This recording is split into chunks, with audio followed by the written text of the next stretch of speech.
Good evening and welcome to the joint Town Council special meeting and Budget Committee meeting of Monday, March 23rd. Madam Clerk, would you call the roll, please? Peter Talbot. Here. Jim Figgs. Here. Fiona Pearson. Here. Greg Wolf. Here. Lou Tedisco. Here. Dave Belver. Here. Don Walsh. Here. Trish Kramer. Deb Mankey. Here. Quorum is present. Thank you. Please rise and join me in the pledge. I pledge allegiance to the flag of the United States of America and to the republic for which it stands, one nation, under God, indivisible, with liberty and justice for all.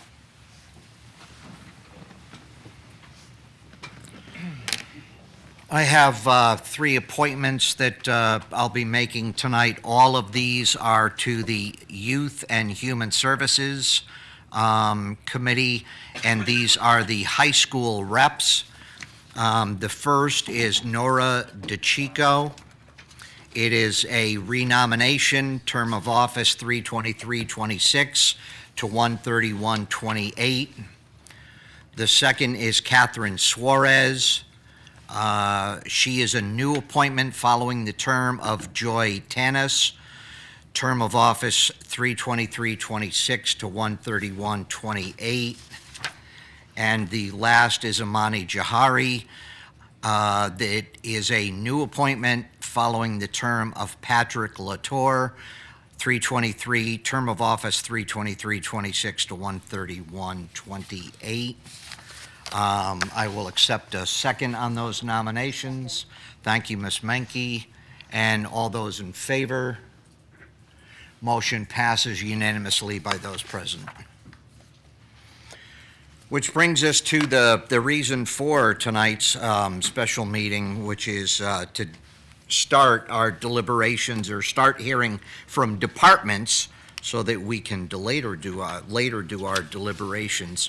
But seeing that we've got some members of the public here tonight, I thought we would jumble up the agenda a little bit and allow the public, who is probably going to be sticking around for some of the things anyway, but allow them to comment before we begin our department presentations. So public comment, if anybody would like to speak on the budget topics that we'll be hearing tonight, may do so by coming to the podium to my right, your left. Please limit your comments to 3 minutes and begin by stating your name and address.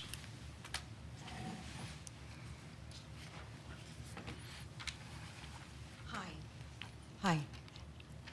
Is this on? Ellen Bartley, 60 Brigadoon Drive. I'm here to voice support for the Cheshire Public Library budget, including the technology position that is being restored. Our library is a gem serving all ages, including homebound residents. And if you haven't been there to see the recent displays, they are terrific. The staff has special displays of women, sports, and the writers' workshops at Ball and Socket. So I know you'll do your best, and I know this is a difficult budget, but thank you for your service. Thank you, Ms. Bartley. Appreciate it.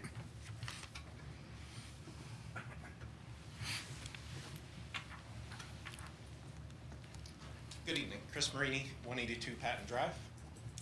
I'm president of the Cheshire Youth Baseball and Softball Association here. I have a number of our board members here supporting as well.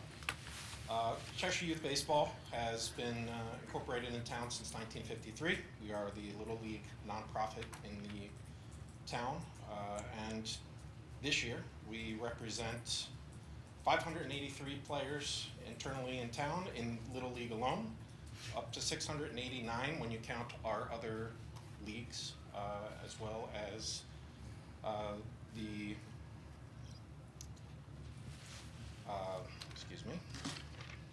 Challenger program. Apologies.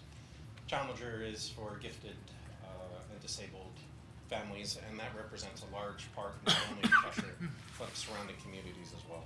I'm here tonight because we are extremely challenged to find field space in town, and we have a number of organizations working together to find field space, and we are unable to support our membership in the way we have for years. We are not able to provide the same amount of field time in practice and games, and there are organizations within that that we feel are not being obliged to follow the same rules that are put in place for 80% of in-town participants. We are over 95% in town, and the fact is here that there are challenges put in place that are an outcome of Department of Ed decisions that have restricted diamond field space or eliminated fields at Norton and other elementary schools, and there is zero budget plans in place to address the fact that we have shortages and are unable to find a solution with a plan that addresses any of these shortcomings. There has obviously been a significant amount of work at Bartlett, but that also eliminated 2 diamond fields in the process of putting improvements in place, and there is no plan to actually add diamond fields. We appreciate that there is a large amount of athletic groups within town that are likely saying similar issues, but there has been no budget and no approval towards anything for a softball or baseball field. There are opportunities in place to expand the availability of field space in town. Some other points just for the committee. The town of Cheshire has 0 fields that are in full compliance with Little League rules for the fenced field. The fences were put up in places in parks that is available for field space, but they are non-compliant. There's no lights, no scoreboards, no broadcast, no concessions. A lot of these things are lower priority. We need field space, but ultimately, when you look towards Cheshire and the surrounding communities, we are far behind our peers, and we do not have any plan in place to address this.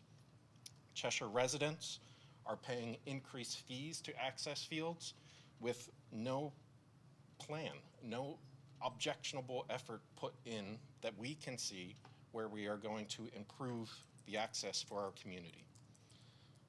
Further, this is challenged by the separation between Park and Rec and the Department of Education, where the field management is not on equal playing fields. There's actually 0 fields that I can put a game for Little League on a elementary school because they are non-compliant. They don't have breakaway bases. If a child were to be injured at a Department of Education field, the league would be liable. Our insurance would not cover it because it is non-compliant. We've broached these subjects with the town committee and Park and Rec, and there's hands tied in certain areas. So I ask for attention to be brought to this for the immediate need for this year for our scheduling. We are looking to begin, but cannot sustain what we have in the past due to conflicting field allocations. And so I ask for some immediate allocation support for that, as well as for the committee and for the town to address the lack of diamond fields and what our plan is for the future. Thank you. Thank you. Appreciate your comments. Sorry, thank you. Appreciate your comments. Anyone else? I just have 3 letters. Then I'll turn it over to Ms. Pearson, who will read into the record some letters that the council received regarding the budget. So these letters were received, 2 were received on March 11th and 1 on March 16th. March 11th, Dear Town Council, I'm a 21-year teacher veteran of Dodd Middle School, as well as a former coach of several sports teams and a 16-year science division leader. I am also a proud parent of 3 children that have and continue to benefit from the fantastic services that Cheshire Public Schools offer to all children in our town. I apologize for not being able to attend the meeting tonight. Thank you for giving everyone the opportunity to voice our opinions and thoughts about the upcoming budget and how your decisions will affect Cheshire Public Schools and ultimately the students. I have always recognized that although the education of our children in this town represents the largest percentage of the overall budget, it has always been a solid investment because it not only benefits our children, but continues to draw families to this wonderful town, which ultimately raises property values. It is with my experienced opinion that the budget put forth by Dr. Solon and the BOE should be strongly supported and passed, which would provide countless opportunities for our students to grow and mature into productive and respectful citizens that will positively represent Cheshire for years to come. As for specifics related to the BOE budget requests, I can comment most accurately about Dodd Middle School. Throughout my 21 years at Dodd, I have witnessed many changes, but one key aspect that has never changed is the dedication and priority placed by the teachers and staff towards making Dodd an excellent place to work and for our students to learn at a high level. Although our demands with the classroom may have increased over the years, complex thinking, SEL, technology, our teachers have always risen to the occasion and produced amazing results both on test data and, most importantly, the respect earned from parents and the public for our efforts. This was very evident with the tremendous growth shown last year on our SBAC and NGSS data. Dodd has routinely requested the addition of basic subject teachers, which would allow the school to have four full teams rather than having half teams, with some teachers teaching multiple subjects or grade levels. We currently have one team that is forced to teach 2 grade levels, which is not the most efficient and productive means for delivering instruction and can negatively affect the students both academically and socially. In my 21 years at Dodd, I found that when having the 4th team for students, it more equally and efficiently spreads the students around, allowing teachers to focus more on the needs of the students both academically and socially. Unfortunately, Dodd has been requesting the funds necessary for the 4th team for a few years now with no success. The middle school years are crucial for our learners as we prepare them for the rigors of high school and beyond. Dodd Middle School would also seriously benefit from the addition of extra administrator to assist with the discipline and other matters such as planning for professional development and connecting with teachers and students in the classroom. I worry about all these issues because as our town grows, the demands on the teachers of Dodd will only intensify in the coming years, which is why I also was a huge proponent of building a new middle school a few years back. What is the district's plan for addressing the soon-to-be high student enrollment at Dodd? Will we have trailers on the fields in the future? In conclusion, please approve the full budget request from Dr. Solon and the BOE. Dodd, as well as the Cheshire Public Schools, have always shown that we will produce an investment. As a 21-year Cheshire resident, I would approve of the necessary tax increase to fund the new school budget. Thank you, Brian Lopez, 44 Guinevere Ridge.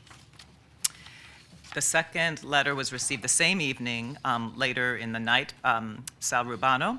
Hello, Cheshire Town Council. I'm writing an objection to the proposed general fund operating budget of $157,489,033, and more specifically to the 8.9% mill rate increase that would be required to support this budget. Before approving an increase of this magnitude, I believe the town should clearly demonstrate that revenue from other sources, such as grand list growth and new development, cannot offset the budget increase. If an increase is ultimately unavoidable, I would strongly encourage the council to consider staggering the adjustment over the next couple of years rather than implementing the full 8.9% increase at once. As someone who both lives and works in town, I care deeply about the long-term financial health and affordability of our community. An increase of this size has the potential to place financial strain on both longtime residents and those who have recently chosen to make this town their home. Thank you for taking the time to review my input. Sal Rubano, R-U-B-A-N-O. And the final letter was received on March 16th. Dear members of the Town Council, thank you for the time and effort you devote each year to reviewing the town's budget and balancing the many priorities of our community that our community cares about. During the budget process, we often hear 2 concerns expressed by residents. People want Cheshire to maintain strong schools, and people are understandably concerned about the impact of rising taxes. Both of these concerns are real and both deserve thoughtful consideration. However, these priorities do not always move in the same direction, and the choices made during the budget process ultimately determine the values that guide our community. As residents, we often say that education is one of Cheshire's highest priorities. We take pride in our schools and recognize they are a central part of what makes this town such a desirable place to live. Yet during budget discussions, the conversation can quickly shift towards how much the education budget can be reduced rather than how we can sustain the system that has made Cheshire successful. Strong school systems are not built in a single year, and they are rarely weakened by one dramatic decision. Instead, they are shaped by the accumulation of choices made over time. Small reductions repeated year after year gradually erode the capacity of a school system to maintain the quality that residents expect. Cheshire Public Schools continue to serve a growing student population while operating efficiently compared to many similar districts in Connecticut. The proposed budget is designed to maintain the level of education that our community has come to expect while responding to increasing enrollment and rising operational costs. Supporting this budget is not simply about approving 1 year of spending. It reflects a long-term commitment to the strength of our schools and the future of our town. I recognize that taxes are a real concern for many residents. At the same time, every budget ultimately reflects a set of priorities, and the choices we make today determine the kind of community Cheshire will continue to be in the years ahead. For these reasons, I respectfully urge the Town Council to approve the Board of Education budget in full and continue the steady investment that has helped make Cheshire the community we are proud to call home. Thank you for your time and your continued service to our town. Sincerely, Irene Marguerite, Cheshire resident and educator. Mr. Golak, if you have a couple that you'd like to read in for public comment? Do you want to pass it to you, or do you want me to read it? Either way, whatever you're more. Somehow I knew you were going to do that, John. I'll take care of these. Give Fiona a chance to Thank you. take a break. The first one is a statement for the record, fiscal year 25-26 Park and Recreation budget hearing, opposition to per player participation fee to the members of the Cheshire Town Council and Parks and Recreation Commission. We submit this letter for the record on behalf of our youth sports organization and the many Cheshire families we serve.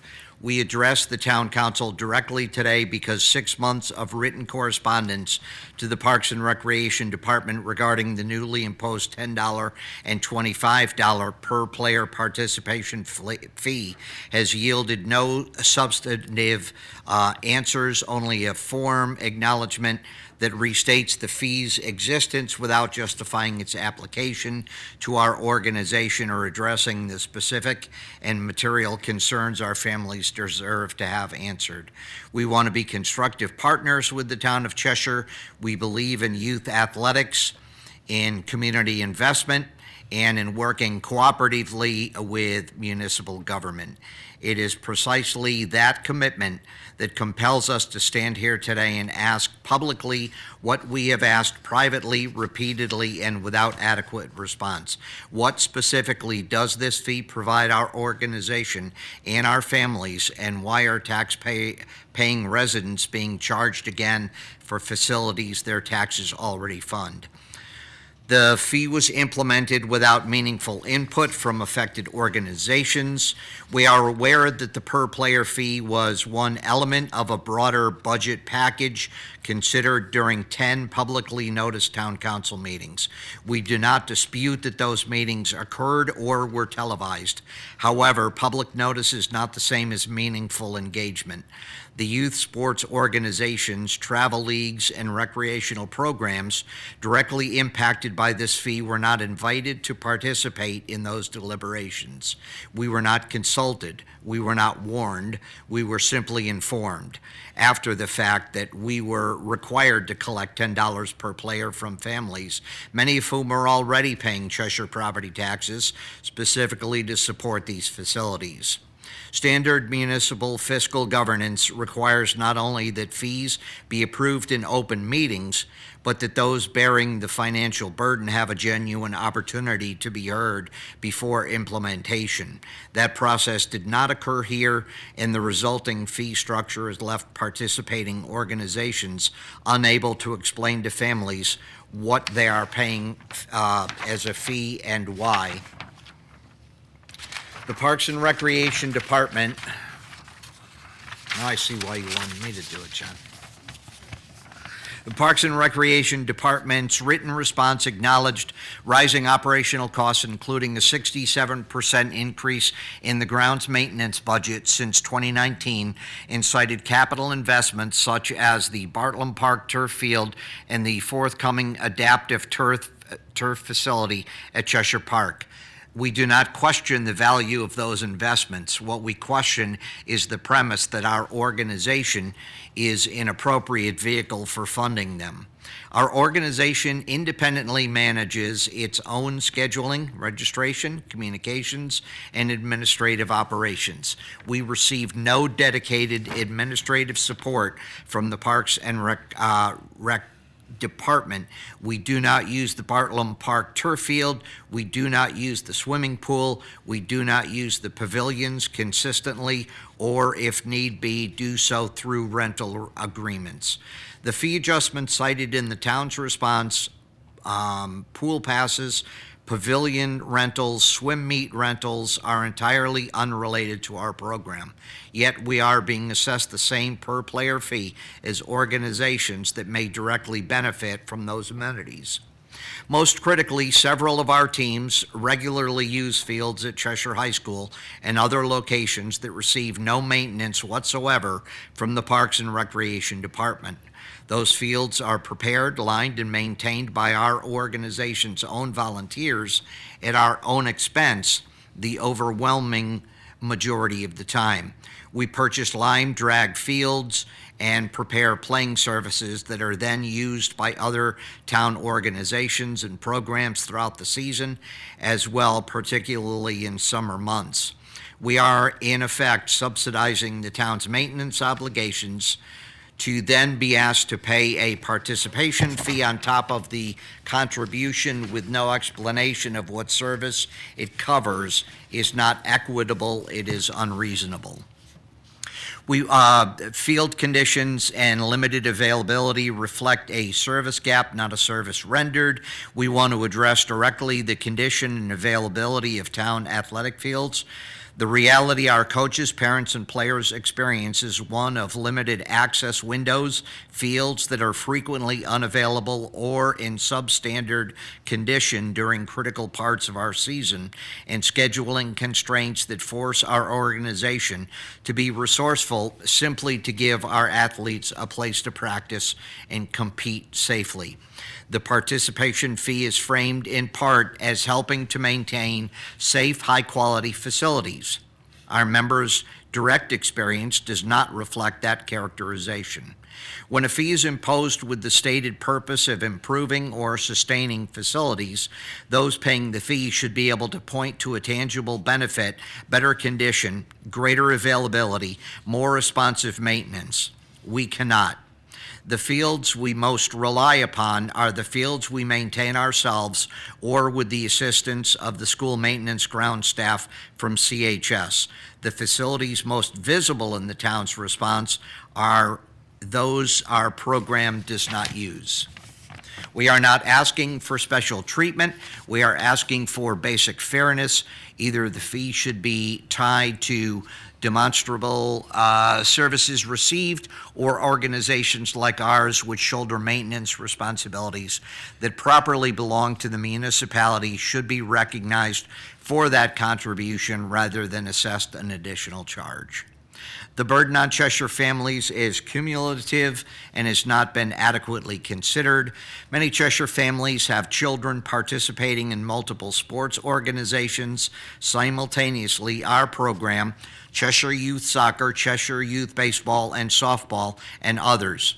Under the current fee structure, a family with 2 children in 2 sports each could face $40 or more in participation fees per season on top of activity fees, equipment costs, and the property taxes they already pay.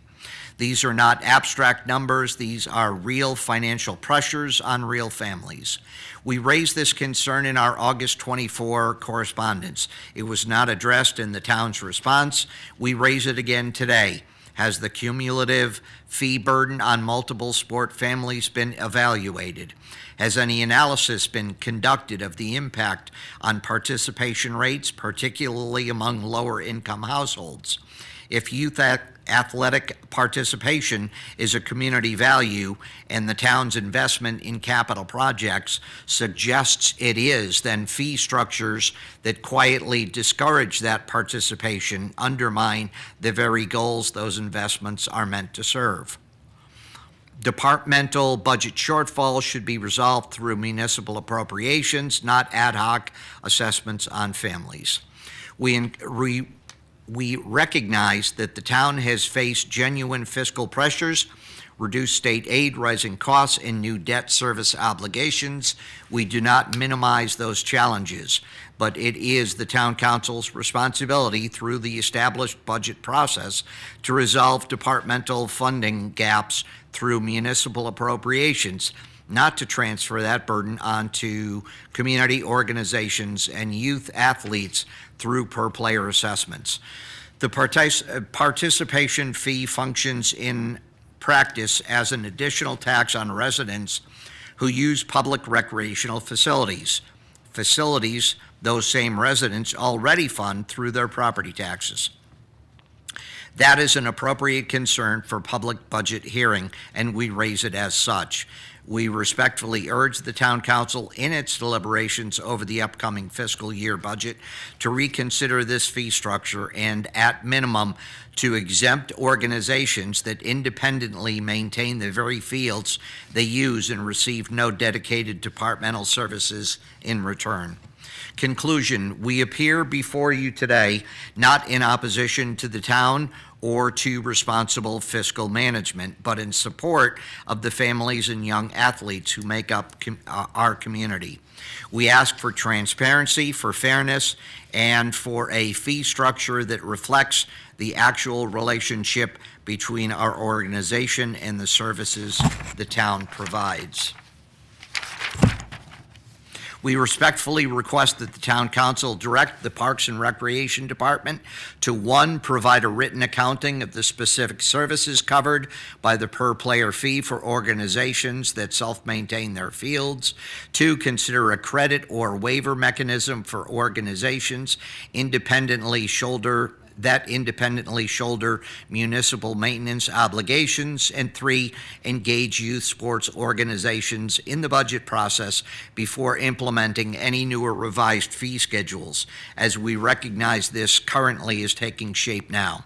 We thank the council for the opportunity to be heard and remain committed to working cooperatively with the town of Cheshire in the best interests of our athletes and our community. Respectfully submitted, Connecticut Charge, Jay Miramont and Christine Drust, Cheshire, Connecticut, submitted for the record. Once again, I'll ask if anybody wants an opportunity to speak. Seeing none, we'll move on to the regular portion of the agenda. And now that I'm a little bit winded, I'll turn it over to our budget chair, and Ms. Fiona Pearson, and she will run through our departments. All right, thank you all for being here. So we are going to start with Cheshire Human Services. Just for the record, we'll be moving on second to the library, then Arts Place, Parks and Recreation, and the community pool. So if you know what you're here for one of those items, that's the order in which we will be hearing folks' presentations. So Michelle Piccirillo, we will welcome you to the podium. Thank you. Thank you. Good evening. I'm Michelle Piccirillo. I'm the Human Services Director for the town of Cheshire. The Cheshire Human Services Department is an umbrella over 4 divisions: the Youth, Social, Senior Transportation, and Crisis Intervention Services. Before I move forward with my presentation, I do just want to take a moment to acknowledge my staff. The staff of the Human Services Department in Cheshire is incredibly devoted and care deeply about the work that they do here. And all of the information that I'm going to share with you tonight would not be possible were it not for the work of my staff. I just want to take a moment to acknowledge that. The mission of our department is to support the social, emotional, and physical well-being of Cheshire residents across the lifespan. We offer youth and family counseling in the Youth Services Division. We provide youth and family counseling to any school-age child and their family in this community. Participants have the opportunity to choose between in-person appointments or telehealth, or we can see young people in a school-based setting. We do individual therapy, play therapy, family therapy, on-site school counseling, and when appropriate, a substance abuse education program is offered. We staff that program with 2 full-time clinicians, and in order to try to offset some costs and manage our caseload, we do work with graduate-level interns from area colleges and universities.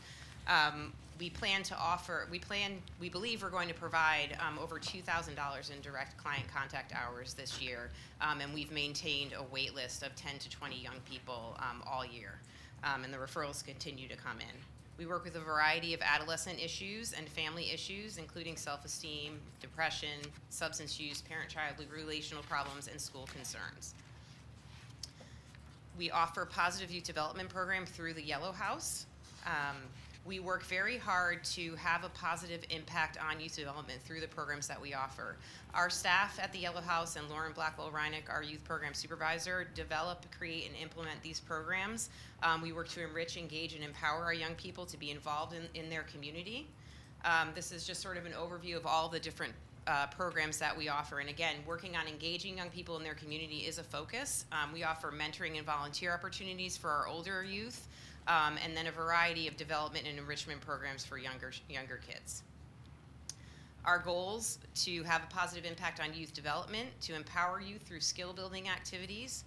We promote positive relationships among young people and connections, and we foster resilience and strength in young people. We have a Cheshire Youth Diversion Team here in Cheshire. It used to be called a Juvenile Review Board, and there have been some state policy and procedure changes which have changed the name to a Youth Diversion Team. We partner with DCF, with the Connecticut Youth Services Association, and the Cheshire Police Department to support young people struggling with problem behaviors such as school avoidance, bullying, harassment, and minor legal offenses. In our social services division, we work to ensure that no Cheshire resident is living without access to necessary basic needs such as food, shelter, and utilities. Our assistance programs include housing programs through the Renters Rebate Program, emergency housing, rental assistance, eviction prevention, and connection to state and local resources. We help with utilities through the Energy Assistance Program, the Emergency Fuel Bank, and partnering with Generation Power. We offer a variety of food assistance program, the Food Voucher Program, which is funded by the Cheshire Food Drive. We work very closely with the Cheshire Community Food Pantry, and any client of the Cheshire Community Food Pantry will come through our department first to be determined eligible, which then allows us to increase their access to the other services that we offer as well. We partner with Meals on Wheels, and we have an emergency gift card program for people who are in emergency need. We have an Adopt a Family program for the holidays. We support our veterans. We assess eligibility and provide application assistance for the SNAP program, Husky, Medicare Savings Program, and Choices. And we coordinate regularly with other community and state organizations such as Protective Services for the Elderly, Department of Children and Families, the Osterman Community Foundation, and Unite CT. We also provide a variety of case management services. So once we get a client into our social services division and offer them a resource or a program, we then continue to manage their case and on an ongoing basis until they are able to sustain themselves independently. Wanted to go over some increased community needs that we saw this year. Last fiscal year in fuel assistance, we offered out assistance in the amount of $4,812 approximately. This year so far, we're already over that amount. We're at about $6,300 and anticipate obviously that amount to increase through the end of the year. We've seen an increase in food voucher clients. We are up 19 clients. Some of that we saw when the SNAP program was shut down due to the government shutdown in the fall. But we are seeing regular referrals to the food voucher program on an ongoing basis. And so far we've seen new energy assistance clients, an increased amount of 39 clients. That program is still ongoing though, so it may increase further. In terms of housing insecurity, which is a need that we've seen really grow in our community over the past couple of years, and I can demonstrate that to you. In fiscal year 2025, we offered a little over $5,500 in housing insecurity assistance, and this year so far, we're already up to $17,382. And that is a combination of emergency shelter in a hotel, as well as rental assistance to prevent eviction and to bridge the gap so that people can stay in their homes. We really work hard to make sure that people don't get evicted from their homes, which then creates a whole other issue of them being without housing. All of our funding for these assistance programs that I've just described to you except for the food voucher and energy assistance program, comes from our gift account, which relies largely on donations from people in the community. So aside from staffing, no tax dollars are involved in those programs. We now offer adult mental health and substance abuse counseling. This position this year was fully funded by the funds through the opioid settlement funds. And Kevin Lardner, who is the social worker who provides this service, provides supportive counseling individuals to individuals and families, particularly those without access to care otherwise. He offers group support for adults. He offers some case management services as well. He assists residents in identifying their needs, increases access to additional programs and services, monitors their progress, and coordinates treatments with other providers. He also provides follow-up for some of our crisis intervention cases. He's currently running a group at the Senior Center. He's run about 10 cycles of this group so far. It's called Courage to Change. It's an 8-week-long skill-building group for older adults. It's solution-focused and helps members develop self-management and healthy coping skills to make and maintain positive changes. We offer a variety of prevention services in the area of mental health and substance abuse prevention through community education and awareness programs, recovery support and treatment, and through prevention programs like Narcan trainings, QPR training, which is a suicide prevention training, and mental health first aid training. Through our senior and transportation services, we support older adults by providing programs and services designed to promote independence, health, wellness, and overall quality of life. The Senior Center welcomes people 55 years of age and older and promotes the participation of all of its members. There's a list of activities and programs: arts, crafts, entertainments, games, benefits counseling and application assistance, exercise and fitness classes, health and wellness services, information and referral services, lectures, classes, lifelong learning. We have an elderly nutrition program. We have a social worker who works over at the Senior Center and provides social services support through counseling and support groups. We offer travel opportunities and volunteer opportunities and opportunities for community engagement. Our Transportation Services Division, we have a fleet of 5 minibuses and 1 van. We offer transportation evaluations, and that's when our social worker will go out to the home of an individual and evaluate them for use of our transportation services. And we offer transportation to medical appointments, grocery shopping, pharmacy, personal appointments, the Senior Center, food pantry, and other needs. We also do deliver for the food pantry, so people who are clients of the food pantry who can't get to the facility, our buses will deliver their food 1 day a week. We are in the process of applying for a DOT grant to purchase a new minivan to replace one of our older aging vans. That's due March 31st, I believe. Our crisis intervention unit, which consists of myself and one of our other clinicians, we are on call 24/7. We work with the police department to respond to a variety of crises in town.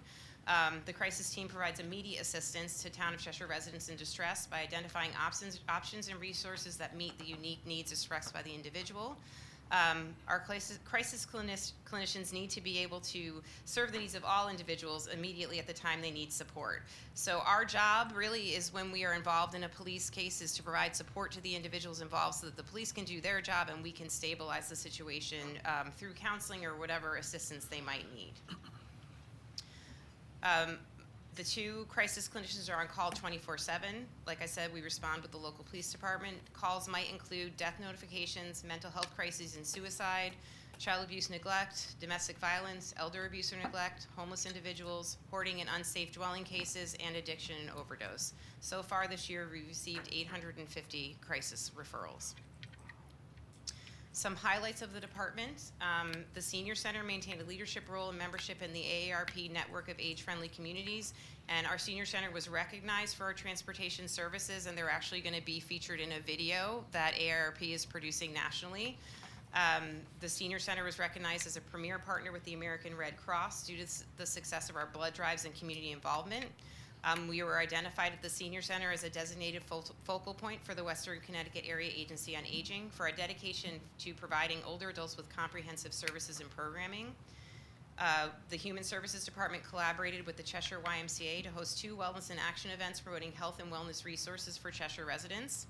We launched our online clinical directory, which I believe I've already shared with you multiple times, but we're really excited about that. We are working with Hands for Life to run a CPR training program for youth in grades 5 through 8. We trained Human Services and Cheshire Public Schools staff in Smart Recovery, which is a recovery program focused on behavior change for any type of addictive behavior. I trained actually close to 100 school staff and community members in the QPR suicide prevention training, and we collaborated with the Cheshire Police Department and hope for our neighbors to increase supports and resources and develop a comprehensive community response to an increase in housing insecurity. I'm just going to talk about a few of our budget requests that we're making this year. In the Senior Services Division, we've asked for an increase of $2,500 in the program services line item, and that is due to the fact that our instructors on January 1st have increased their fees. In our nutrition program, in fiscal year 2025, it was budgeted at $10,000. It was reduced last fiscal year to $5,000, but there was an increase in both the need and the cost of the meals, so we're asking that funding be restored to $10,000 in next fiscal year. In youth services, we've asked for an increase of $3,000 in the program services account, and that's to accommodate for the increased cost of program materials and supplies. We do provide food and a variety of program materials at these events, and as costs for everything are going up, it's really impacting the need there. And then in crisis intervention, as I mentioned, most of the funds for those programs that we provide come from our gift account, so we rely heavily on donations. But as we're seeing an increased need, we're concerned about that being a sustainable way to support these programs and resources. And so we've asked for an increase in $5,000 in that account, just due to the increased need, particularly in the area of housing insecurity. And again, so up to this point, solely supported by our gift account. So that is the end of my formal presentation. If anyone Thank has any you. questions. So I will open this up to my fellow counselors. Anyone who has questions for Michelle? Councilor Mayor Talbot? Michelle, thank you. We have to commend you and your whole department for the work that you do in town. It is an incredibly important service that you're providing. You talked about the housing insecurity, and I know it was up there on the highlights, but I did want to mention, and you touched upon Hope for Our Neighbors, but Don Walsh, Councilman Walsh, is a board member of that organization, and I just want to recognize him and the entire board for the work that they do in this startup, really a startup organization. And I know that they have been very kind to our gift account that you have utilized. The one question I had, and I don't need this right away, but you talked about the crisis referral numbers and is currently 850 or if you could at some point when you get a chance, I know you were in a training all day today and you have this tonight, that's why you're going first, but if you could provide some sort of year over year of crisis referrals, I'd be interested in seeing that number, but again, no rush, take your Yeah, time. absolutely. I can certainly do that. Thank you. And please pass along the thanks of the council to your staff. I absolutely will. Councilor Walsh? Councilor Walsh? Yep, thank you, Peter, for those kind words.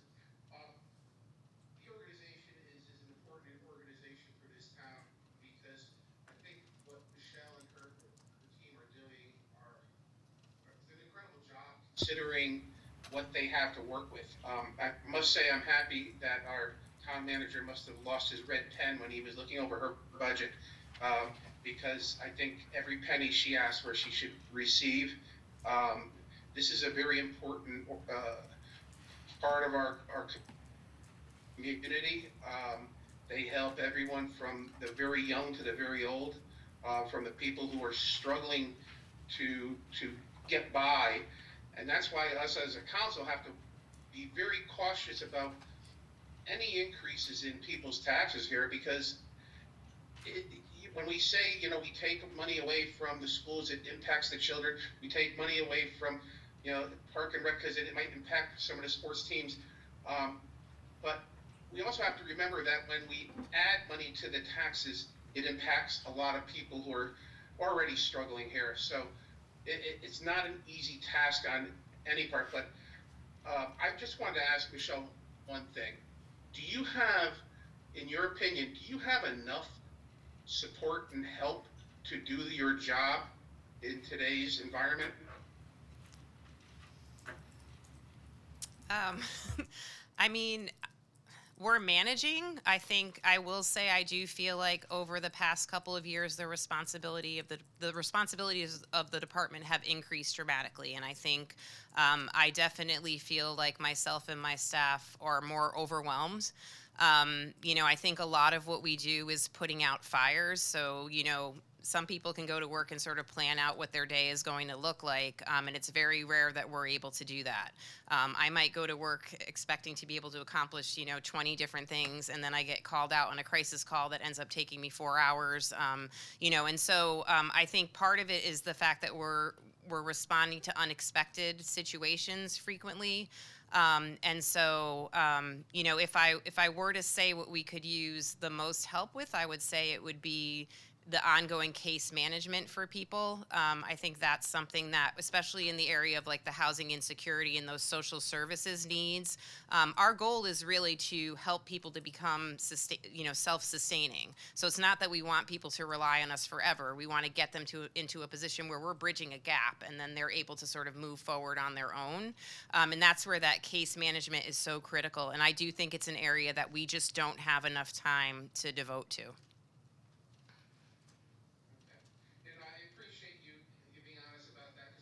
Yeah, I often wonder. I know that you're on call 24/7. In my opinion, you're a first responder, just like a policeman or a fireman are. Because you get called and you have to go at the drop of a hat. And I give you a lot of credit and appreciation on part of the town for what you do. Thank you. And I would strongly suggest anybody who is out there listening to remember the gift account whenever you want to make a donation somewhere. The gift account could always use additional support. So thanks again, Michelle. Please pass my thanks to the rest of your team. I will. Thank you. Councilor Jim? Thank you. Hello, Michelle. It's always, I hate to reduce what you do to the numbers or to the dollars and cents, obviously, but in a $150 million budget, you guys have, despite everything you do, you have like one of the smaller budgets in the town. It's like 1.3 almost, I think, is right now. So it's a remarkable amount of work that you guys do for what you're given. I'm a big fan of the performance measures in the book, and on a per capita basis, your department costs people in town less than $33 per person. So all of everything she described, people are paying $33 per person.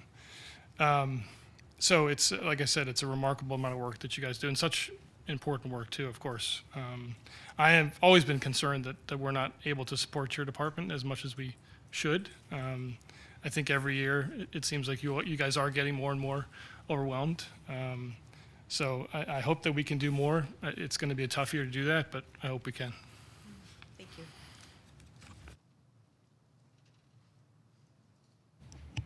I just wanted to ask, and you alluded earlier in terms of some of these federal cuts to SNAP and what we're seeing in terms of healthcare, so potentially Husky. Can you talk about impact in our town and anticipating, I guess, to Councilor Walsh's question, are we prepared for what may be coming down the pike in the year to come here?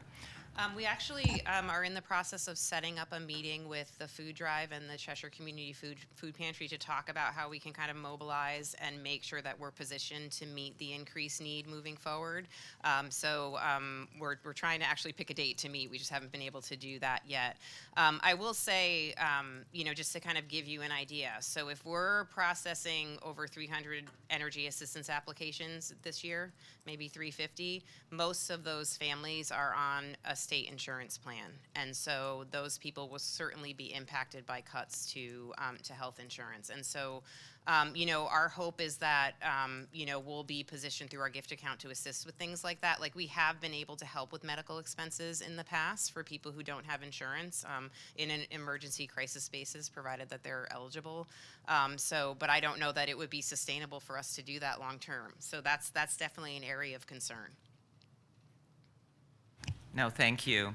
And you already answered in terms of any of the line item questions. And so the question that I had was about the meal voucher program, and you answered that had to do with need. Yeah, that was a substantial difference. I know that we cut what was requested from the appropriations of 2025 to 5,000, and right now already it's looking like you've expended 8,000. We're a little So over there's budget. there's need, yeah. It's clear there's need in the community, and so Yeah. you're addressing those needs. And so I see that the town manager has recommended fully funding your $10,000 request, and I think that makes a whole lot of sense given the clear increased need in our community.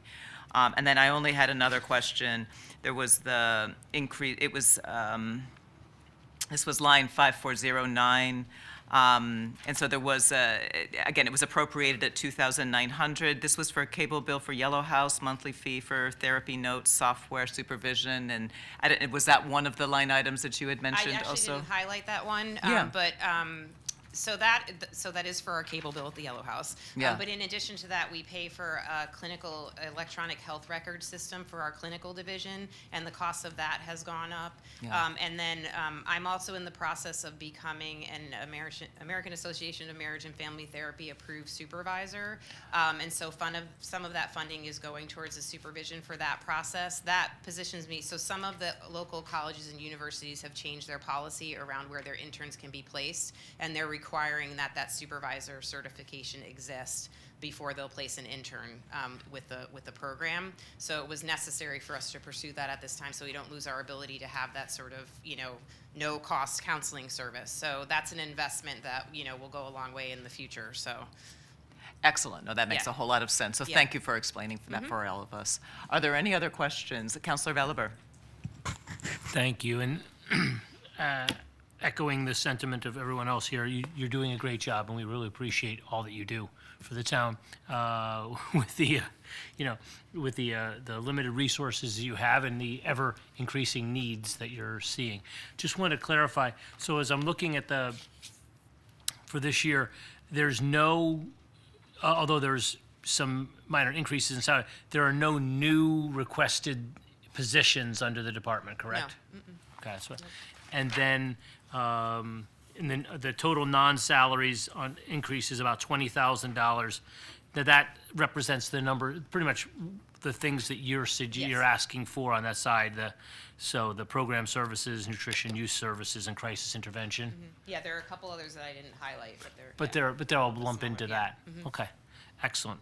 Thank you. So, I mean, I think with that, the fact that you could even do all that with even just this is impressive. So, thank you very much. And I'm glad to hear about the certification, because I think that is, for your department, has been great for you to have these interns come in, and you wouldn't want to lose that. So I think that's very important. So thank you for doing that as well.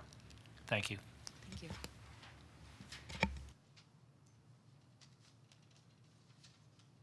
With that, if we have no other questions, we thank you so much for your time, for your comprehensive presentation. Thank you for all the work you're doing for our community. And we look forward to seeing what you do next. Thank you very thank much. And with that, I will invite, is it Sandy Hernandez from the library to come provide the library presentation. Thank you. Mr. Chair, I'd like to recuse myself from this presentation. Thank you, Mr. Wolf.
Hello, everyone. My name is Sandy Hernandez, and I'm the director at the Cheshire Public Library. So I just want to take you through this last fiscal year and just talk a little bit about upcoming budget requests. So who we are. The library was first opened in 1892 in a one-room former school building on Horton Avenue. Over many years, many moves, and various expansions and renovations, the library is now the building we all know on 104 Main Street. We are open 62 hours per week, including 4 evenings until 8:30 p.m. and on Saturdays from 9 to 5 in the fall and winter and 9 to 1 in the summer. We have 3 direct public service desks that are staffed all the hours that we are open. We offer a collection of 97,825 items, 52 licensed databases, and electronic materials, both ebooks and e-audio. We are part of a consortium with 32 other member libraries in the state, and we have 10,556 registered resident library card holders. What do? We provide materials of all formats to patrons who have a library card. These include books, ebooks, non-traditional items in our Library of Things collection, as well as access to our databases. We offer programming. We offer a homebound delivery service for those who are unable to make it to the library in person. In fiscal year 24-25, we made about 800 deliveries of approximately 1,500 items, and we are currently on track to surpass that number in fiscal year 26. We have study rooms and meeting rooms for the public, as well as Wi-Fi, public computers, scanning, photocopying, and faxing services. The photo on the bottom is from our fall clothing swap that we did. We partnered with the Coalition for Sustainable Cheshire, and we're actually doing another one in April, second week of April on a Saturday. It's a very, very popular program that we offer. So the 2026 budget. So regards to our salaries, we currently have 23 employees, 20.14 full-time equivalent. We are seeking the restoration of a full-time position to bring us back to our 24-25 staffing levels of 24 employees. And you'll notice in your budget book that that's a 3.44 increase in our salary line. It is a result of restoring that 35-hour senior library associate position to our technology department. Our staff work 3 direct service desks staffed all of our open hours, which is about 11.5 hours most days.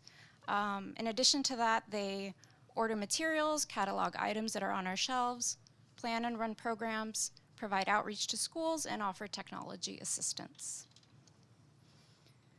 So if you look at our non-salary lines, you'll see a 3.2 increase, which accounts for increases in supplies, materials, databases, and equipment. Everything has just gotten more expensive. We're asking for an increase in our 5204 line to account for rising costs of books, as well as a smaller discount that we're now receiving with a new vendor that we switched to for this fiscal year. Our largest new request is $5,500 in line 5401 to participate in Connecticut Libraries Consortium Strategic Planning Cohort. Other lines you'll see remained flat, and our largest cut was to line 5409, which is our contract with Abilities Without Boundaries.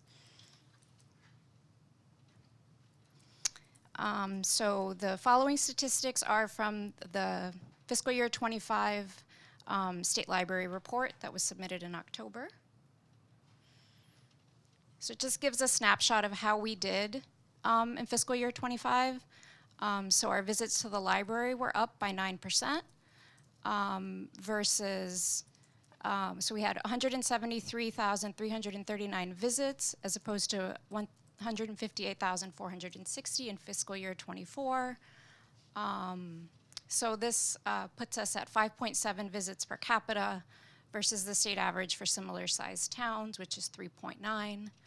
Our circulation has continued to increase, as well as our library card holders computer usage and study room usage. And all of that is on track to continue to increase at the end of this fiscal year. We had 502 one-on-one tech appointments in fiscal year 2025. This includes appointments in the library, outreach to the senior center, Beachport, and AV studio appointments. Our numbers look slightly different for that this year because we had to stop these appointments due to staffing shortages. But we're hopeful to bring them back in the following year with the restoration of that position in our tech department. Summer reading participation has continued to increase over the last 3 fiscal years. We saw a very large jump from 23 to 24, 648 participants versus 1,461. Last year we had 1,663 participants.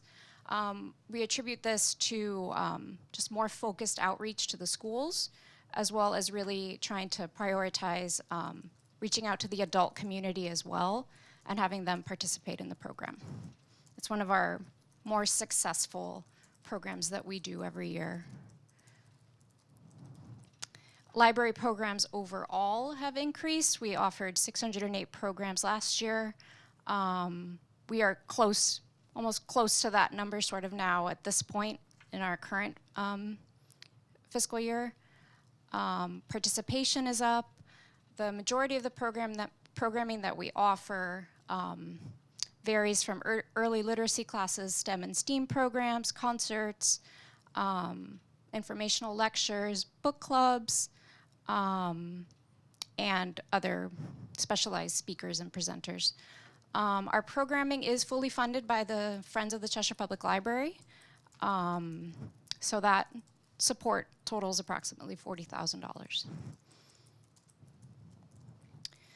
So our accomplishments for this last year, we received a responsive grant for $75,000 from the Community Foundation of Greater New Haven for the purchase of materials and equipment for the visually impaired community.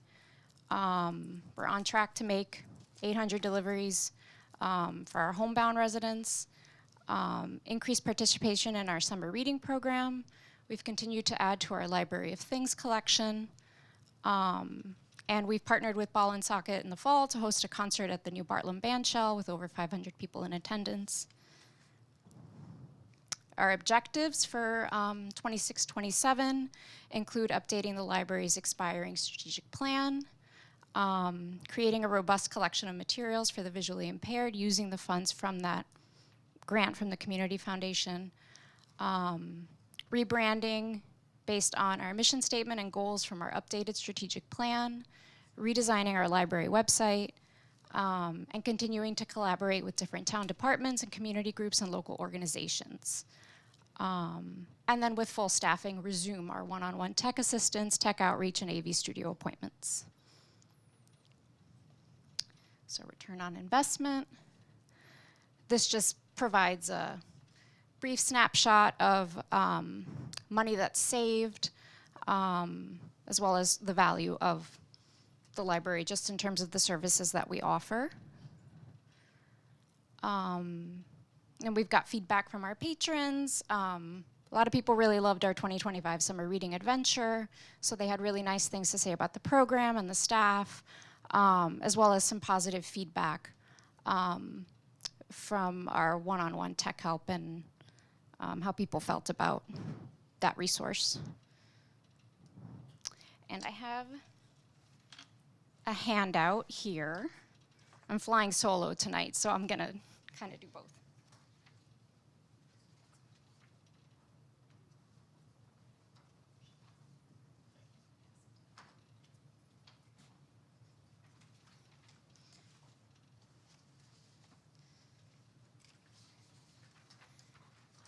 So it just reiterates a little bit about what I talked about in this presentation in terms of what we offer at the library in terms of resources that sort of go beyond traditional. We have some books, we have some materials that people can check out. It's just sort of how we engage with the community overall. So you can take a look at that when you get a chance. And the other side has a little bit of help about the AV studio and tech help as well. And that concludes my presentation, and happy to answer any questions anyone might have. Thank you so very much. And so I will open up the floor to my fellow counselors for any questions.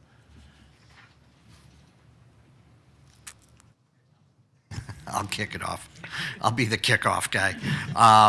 And Mr. Hernandez, thank you so much, and thank you to your staff for all the stuff that you do at the library. It is truly a wonderful place, and I'm hoping that part of the library card number includes everyone seated at the dais. So I know that one of them is, and I'd be surprised if it wasn't unanimous amongst the group. Couple quick questions. You talked about the 5401, which was the consultant, which was part of the state consortium. Is that what you said? Yeah, I can explain about that a Yeah. little bit, because it is sort of unique to the Connecticut library world. So the Connecticut Library Consortium, which is an organization that provides support and resources for different libraries in the state, they in 2023 they started offering a cohort for libraries who are looking to do strategic planning. Strategic planning is very, very expensive, particularly in the library world. The cohort is offered, so essentially, usually they cap it between 5 to 7 libraries. They work with the director of the CLC, Ellen Paul, but more importantly, they work with a woman named Maureen Sullivan, who is she does strategic planning and library consulting. She's got a rich background in the library world, both academic and public libraries. And typically her fee for doing any kind of strategic planning or consulting is about $4,000 a day, not covering expenses. So if one were looking to work with her exclusively to work on their strategic plan, it would be between $16,000 to $30,000. What you get through the CLC cohort is you get to work with other libraries, but you get leadership and direction with Maureen for the price of $5,500, which is honestly, it makes the process really accessible for libraries, because otherwise it's just so much money. It's exorbitantly expensive. So this would be the 5th cohort. They started in 2023. They do it twice a year. So the idea would be that we would work with Maureen throughout the process, since our strategic plan expires now in 2026. And we would work on either a 3-year or a 5-year plan. The plan that we are working with now that is set to expire was a 10-year plan, which is also a little bit of unheard of in the strategic planning world, because so much changes even just year to year. So that's where that line is coming from, and that request is coming from for that specifically. Sounds like it's well worth it. I think so. The other question I had was on 5409 contractual services other, which was the Abilities Without Boundaries employment program. It looks like that is not going to continue. Yes, that was a cut to that line, sort of looking at, it's a wonderful service and a wonderful program, and we've really been happy that we've been able to provide it and offer a space for people to come in and work with us. Sort of looking at the bigger picture of things in terms of what we've been asking for in this budget, and sort of the larger increase and request, because we are seeking the restoration of that position, as well as increasing other lines. Just sort of looking at it holistically, as much as it really saddens me to have to eliminate that line. It's sort of one of those things where if we had to kind of look at things more broadly, that was sort of the one to kind of cut from. Mr. Chair, if I could just Yes, echo, and I sure. appreciate Sandy's explanation there, that this was, and you can see this is a cut at the town manager level, so it was requested, but just as Sandy said, this was a very difficult decision to make. But it is $10,000. Restoring the position is north of $60,000. So we were trying to be cognizant, and as we balanced about where we're going to maximize dollars towards service delivery and the people's experience in the library, clearly we'll have more, I think, bang for the buck when it comes to restoring the technology position. This has been a wonderful partnership in the past, but this is a trade-off. Certainly, we'd support the council, seeing fit to restoring it, but I think, as you see, we're already at an 8.9% tax increase. We have a lot of other pressures and demands and requests for things to be restored. So this was one of the last things that I cut from the budget as we were trying to make the numbers work, but I just wanted to jump in because Yep. it was a cut at my level, though. Thank you, I appreciate it. Just to gain some clarification too, in terms of what we're losing, just so the community knows what we're losing when we're making this cut, could you describe what this program did provide for our community?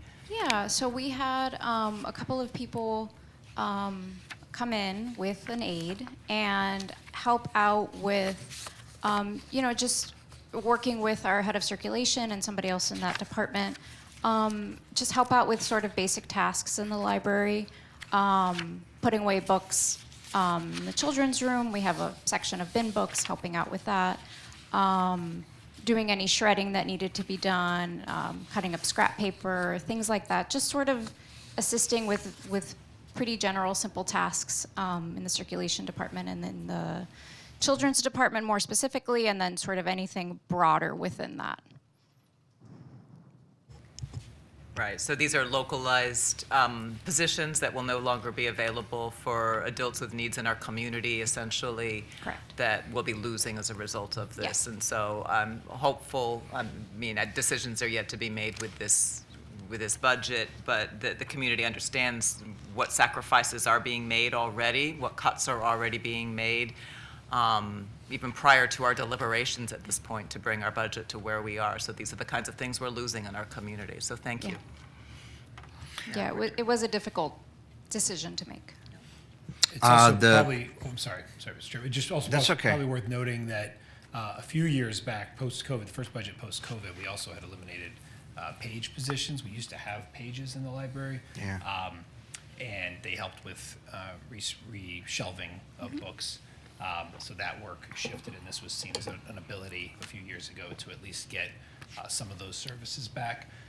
But again, kudos to the library. They've been operating, and I think I've said this in past budget years, they've been operating pretty much within striking distance of the same budget they had when I started here in 2018.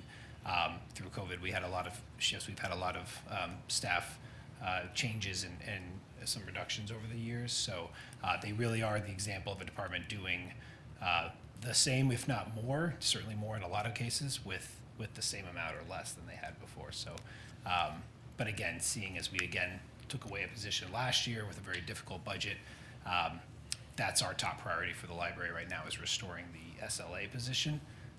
And unfortunately, this was a trade-off of what we had to make the numbers work. Last question, at least for me, Ms. Hernandez, that you talked about the $75,000 grant. Is that a possibility again for this year, or? So it's $75,000 over 3 years. Well, it's $75,000 for 3 years, so 75, 75, and 75. So it's a Okay. 3-year grant. So we'll already be getting that again for this? Correct, yes. So we, Perfect. that was approved in January, and we received the money in January. It needs to be spent by November. Once it's spent, then it'll reset. Okay. Yep. So it's more of a calendar year than Correct. the fiscal year that we're on. So a portion of that is actually being spent in the current fiscal year, and some of it will carry into Yes. into next. But then, as of November, then the next 75 would kick in. So Yeah. okay, Just to clarify, it's actually 75,000 total. It's 25, 25, Yes. 25. 325s. Yes. Okay. Excellent. Thank you. you. Appreciate it. Councilor Belliber? Thank you very much. Just a quick question for you. This is something that we had addressed a couple years back. I just wanted to see how it's going, and that is the elimination of late fees and I just wanted to see how that's been working out and what, now that we've done that with the idea, how has it been working? Have you seen that people are still returning things? Are they not returning things? How has that program been working? Yeah, that's a great question. It's actually worked out really well. We haven't really noticed things not being returned, honestly. There's occasions where things will be returned late. I think enough people now at this point know that we don't charge the late fees. They're always very apologetic when they return something late. But I think what it's done is it's created it's a much less tense atmosphere at the desk because we don't have to have those uncomfortable conversations.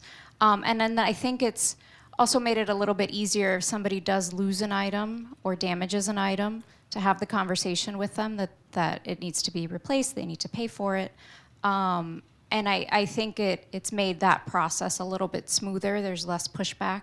I think because they realize that, they're not being charged because they've returned something late. They're being charged because they've damaged something or they've lost it. So I've not really noticed any sort of situation where people are hanging on to things and we're just not getting them back. Thank you very much. I just wanted to find out because I know we had that discussion. The concern was, are things not going to be returned? Are we going to lose out on stuff? Yeah. And obviously the concern was whether we're losing out on any of that revenue that would come from those late fees. But it seems that they're ultimately balancing out, and if it's fostering the proper return of the books, rather than people going, if I go back there and I have to pay money, I'm not bringing it back. So Right, and that did used to happen. I don't have numbers on it, but I can tell you anecdotally that we would have people that would have, $50, $60, $70 worth of fines on their card, and they just wouldn't come back because maybe they didn't have the means to pay for it. I don't know what the reasoning would have been, but I think it's sort of eliminated that. Perfect. Thank you very much. Councilor Jenks? Thank you. Thank you, Ms. Hernandez, for the great presentation. Since I was effusive with my praise of social services, I just want to say that you guys are also doing equally a good job, and the value is also there as well. You mentioned, I see the visits are up quite a bit year over year, about 20,000 or so. I don't know if I caught what accounts for that, the increase in visits. I think it's a number of different things. As with other public-facing organizations and businesses, people did notice a downturn of foot traffic after COVID.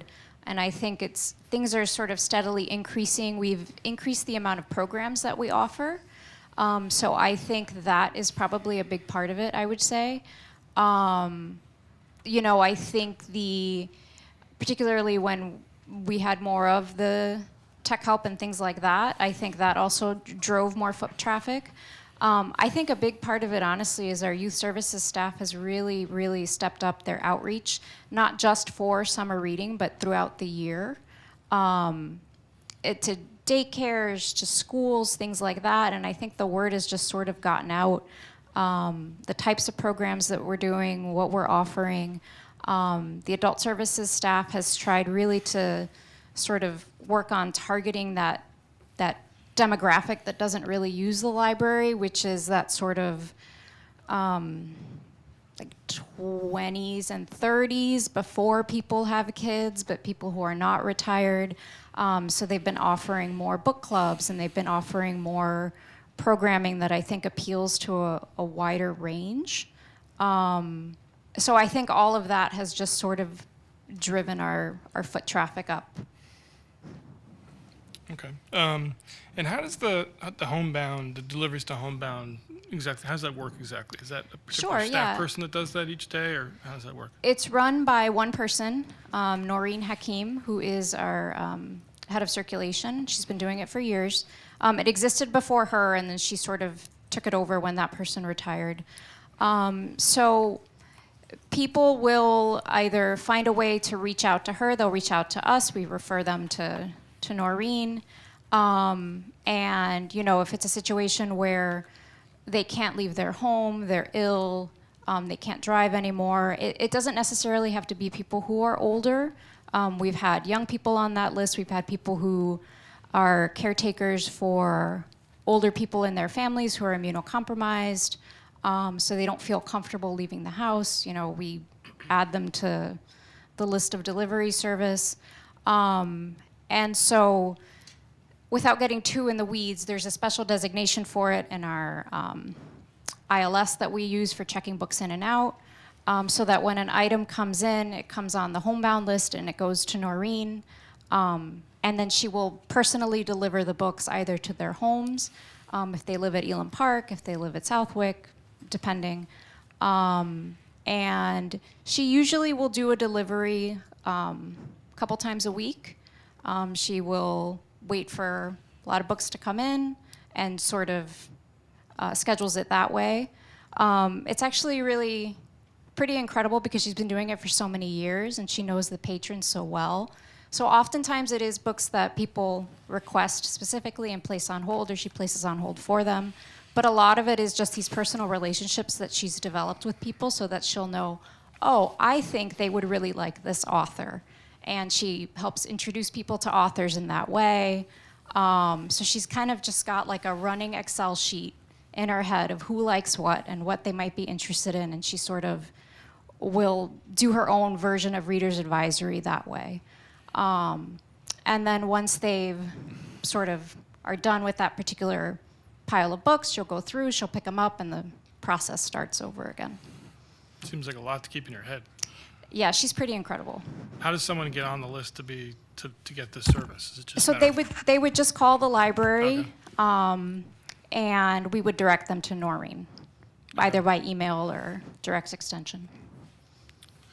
And then, just so I understand on the technology position, I see there's the library technology coordinator, and we have the library technical assistant, and then there's another library technical assistant. We're just adding we're adding one library, or we're in the budget anyway, is one library technical assistant. So we were down to just the coordinator and one technical assistant for the past year? Yeah, so the way things are phrased in the salary portion, it's kind of the description and the terminology doesn't quite match what we're looking for, so I can explain a little bit. So we have our technology coordinator, who's Jared Goldman, and he technically runs the IT department. That department used to have, at a certain point, a few years ago, there were 3 people in that department. One person retired, one person resigned, and then everything was just sort of reconfigured so that it was Jared as the head of the department, and then he had a senior library associate working with him. It was a 35-hour position. What that position did in that department was it shared the load of the tech outreach and tech assistance, the one-on-one tech help, the assistance with the AV studio, outreach to the senior center and to Beachport. And it also sort of freed Jared up to do that work and also handle the technology needs within the library, which includes staff needs as well as our public computers and any issues that we may have, network issues, phone issues, things like that, that he handles sort of as the first point of contact before we go to Apex. So the elimination of that position did was Jared's time became much more packed with things to do because he was needed to be in the library to handle all of our technology needs as well as anything that might come up with public network, public computers, things like that. And in addition to that, because of the loss of that 35-hour position, which worked all of our service desks, then we also needed to use Jared and have him work the various service desks as well to sort of make up for that loss of a body.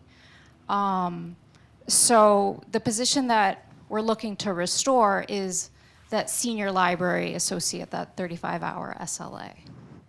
Okay. And I would just add, this is why a lot of the emails, particularly from the senior center that the council's received, would often say things like, please bring Jared back. It's not that Jared's position was eliminated, but Jared's ability to serve the senior center was eliminated by the elimination of the other positions. So Jared is still with us, and he's Yes. great. He's a rock star, but he's unable, as Cindy just said, to cover both with the one position that he has. Right. In terms of getting a library card, is that something that someone else could do for you, like my spouse, for example, or I would have to do it myself? So you would do it yourself. There's a few different ways Okay. that you I can do still it. need to do that then myself. Yes, you need to either come in or, well, You're the one. eventually you would Sorry, have to I come in, but you apologize. could start the process online as well. But if you come in to get your I'll do it library online. card, we can give you a tour. It's good. It's good. I mean, I've been to lot the of library. I fun. don't have a library card. I know. so- Anyone who wants to get a library card, come on by. It's a really easy process. All right, that's good to know. Thank you. Counselor Mankey. Actually, now my question was answered, but, because I have a chance to speak, now that I know Jim doesn't have a library card, I do want to, if I understand correct, Books, by the way. I just don't know why. if I understand correctly, because I'm new here, you've been working on the same budget for quite a long time. And in that time, you have gotten more people to come into the library. You've gotten more people to take books out of the library. I know summer reading just from working in the schools myself, and also I know this summer you had people out and about actually visiting places in town, correct? And I know that was well received and was very exciting for a lot of kids and gave kids an opportunity to not just go to the library, but experience other things in our community, to be part of our community. So I just wanted to say, as an avid reader, although I don't borrow as much from the library as I should, because I like to read it when I want right away, and sometimes I have to wait and I get impatient. But the return on the investment that you provide is, I mean, like, we're talking about money here, but clearly what you're doing at a time when we hear all the time kids aren't reading as much, you're providing the opposite, and you're just doing an amazing job. So thank you. And yeah, that's not even money. You know, we have kids that are reading, and that makes educated citizens who are also engaged in our community. And that's civics, and it's everything. So you're like the hub. Thank you. Thank you so much, Deb. Yeah, the summer reading and the children's, I'm a former children's librarian, so that is definitely the part that is near and dear to my heart. So, And if I could, just to put numbers on this, because I do think it's worth saying again, the 2017 adopted budget for the library was $1,760,000. The fiscal 26 budget that we're in right now, so 10 budgets later, is $1,797,000. So they've gone up 2.1% in 10 years. So when I say what I was saying before, what is that? 0.2% a year, basically. And so this year there is a significant increase because we're restoring that position, but I think it's helpful to look at that in the context of the 10 years that we've just had. Thank you. Any other questions? My questions have all been answered, and it is, just to echo our town manager here, it's actually phenomenal. It's amazing. It's a miracle what you're doing with such scant resources. And I am sorry that we are going to have to potentially cut this one program that has been serving adults in our community, but and serving the library and serving our community citizens. But I understand too, sometimes sacrifices need to be made. I'm glad that we are going to be potentially fulfilling that senior library associate position. We've received many, many, many, many letters and communications about that position, so clearly that's been sorely missed over this past year, but hopefully we can rectify it this round. But thank you for all your work. Thank you for your presentation today, and if there are no further questions, again, you're free. Thank you. thank you so much for your time, and come in and get your library card if you don't have it. You'll get a tour. It'll be a lot of fun.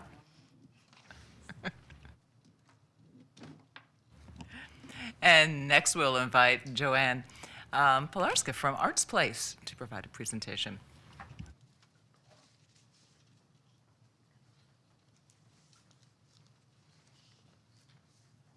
Good evening. I appreciate the responsibility you hold in your hands, heads, and heart as the town council representatives for what is likely going to be a difficult year of budgeting. It is a pleasure to work with the Parks and Recreation Department. I thank John Gallick and his excellent staff for their collaboration and support. I am very appreciative of what our Arts Place staff of 3 accomplishes with a part-time clerk and a few building supervisors. Our commitment is to create classes that provide a steady, full enrollment while simultaneously offering new and exciting art workshops and classes. Development of each program takes a minimum of 5 hours of staff time from concept, written text, illustrations, flyer development, website addition, and database insertion, plus publicity to get to actual enrollment. As Arts Place Director, my coworkers and I work to provide the experience promised when students of any age enroll in art programs. From July 1st to today, 1,421 registrations have been divided between 116 separate weekly classes, 46 workshops, and 8 art camps. Weekly attendance at Arts Place programs averages 240 students. Students are delighted with our new location and home at the Ball and Socket Complex on West Main Street. Non-residents attend a third of our programs, paying a higher fee as required by the Town Council this fiscal year, as Arts Place is solely supported by Cheshire taxpayers. I believe you will see that the Fine Arts fiscal year 27 budget is reasonable and the small increase feasible. We expect to meet the $180,000 revenue as requested this fiscal year and next, making our budget even more palatable. You might have a question about the change in our temporary part-time 5104 line. This took place when 9 Arts Place instructors were moved from the program services 5408 status as contractors to employees last July 1st upon advice and agreement from the HR director. The adjusted funds in the program services 5408 line hire new instructors, pay contracted artists, fund visiting and famous artist workshops and special events such as Arts Day. Arts Day returned after a 6-year absence last Sunday in a new format at the Youth Center. It was wonderfully successful with 140 children ages 5 to 10 enjoying art projects from 11 talented teachers. $2,400 was budgeted for the event, which we expect to be repeated next year. And I thank the 4 members of our CPFA committee for co-chairing that day of art. Students of any age do not need to be afraid to enroll in an Arts Place art class. Our programs require no ability or knowledge of how to draw or paint. Arts Place is a school. Our teaching staff of instructors are professional and kind. They, with other visiting instructors, teach skills and techniques, allowing students to experience in multiple ways that art can be created and enjoyed. Using the quality supplies provided and in our calm and positive environment, success is several classes away, though many adults end up staying for years. Next month, you can see the success achieved with that commitment at the Spling Fling Art Show, April 11th to the 28th in the library's Mary Baldwin Room by Mally DeSoma students. Arts Place runs programs daily, Monday through Saturday, 3 evenings a week and 2 Sundays a month. Class and workshop choices range from drawing, painting with oil, acrylic, and watercolor, pastels, colored pencils, stained glass, sewing, fiber arts, life drawing, homeschool programs, and more, all available for registration online through a shared database with the parks and the pool called myrec.com. Pending budget decisions, Arts Place hopes to offer children's programs for 2 additional weeks to provide meaningful and fun art experiences during this especially long summer for school-age students. Art reduces anxiety, depression, and stress. It serves as a universal language, allowing feelings to be expressed without words. Art is important for our mental health, for our social health, and for our sense of well-being. Arts Place provides a safe place for students of all ages to not only make art, but also to make new friends. Our school is remarkable, much envied, and remains the only art school owned by a town in Connecticut. Our high-quality programs bring revenue from residents of surrounding towns as they shop and eat at Cheshire businesses when coming to an Arts Place class. I asked a couple of adult classes last Thursday to write a sentence describing what Arts Place means to them. One wrote, After 7 years away from Connecticut and spending 1 year touring the country in an RV, we could have resettled anywhere. We chose to come back to Cheshire because of the great resources. Arts Place, the pool, the library. Especially Arts Place, what a gem, so much to offer. And this student currently attends 2 classes a week. Another student wrote, Cheshire wouldn't be home without Arts Place. Sean will pass you a packet with the student quotes on the back page and some visuals illustrating the arts-related and collaborative events that we have provided this year to our community. Thank you for your continued support of Arts Place and for your time tonight. Thank you. You're welcome. And with that, I will turn this over to my fellow councilors with any questions or comments. Mayor Talbot, start us off. The kickoff guy. Joanne, thank you so much. So I haven't built up the courage yet to come to Arts Place, but I will get over that. I'll tell you what, Jim is going to get his library card, and I am going to come to Arts Place this year. How's that for a commitment? Yeah. Sean, I want to tell one quick story, but if you would look up, I'm just curious as to the revenue number associated with Arts Place, if you could. To date or last year? Well, both, yeah. What do you have for revenue for this year? And 180. Well, as of today, on my rec, I have Oh, okay. $154,000. Jim's got it. Okay. Yeah, 180. Okay, thank you. So I'll still tell my story anyway, not just to kill time, but my youngest daughter and a friend of hers took several of the stained glass classes, and they are absolutely hooked to the point of one day a package arrives on the front steps, and I bend over to try to pick it up and nearly threw out my back picking up this huge box of what turned out to be glass so that they could make new stuff. So you've fostered a budding career in stained glass making. So just hearing wanted to that pass story. along Thank that you. anecdote, but thank you. The facility up there is great. I've had the opportunity to be up there, not for a class, but to be up there on several occasions. And it's just such a great space, and I know that you guys love it as well. So And even currently, we're offering Mahjong classes. There's the art of gaming. yeah. Oh, that could, yeah, there you go. Something where I don't have to draw or paint or be creative.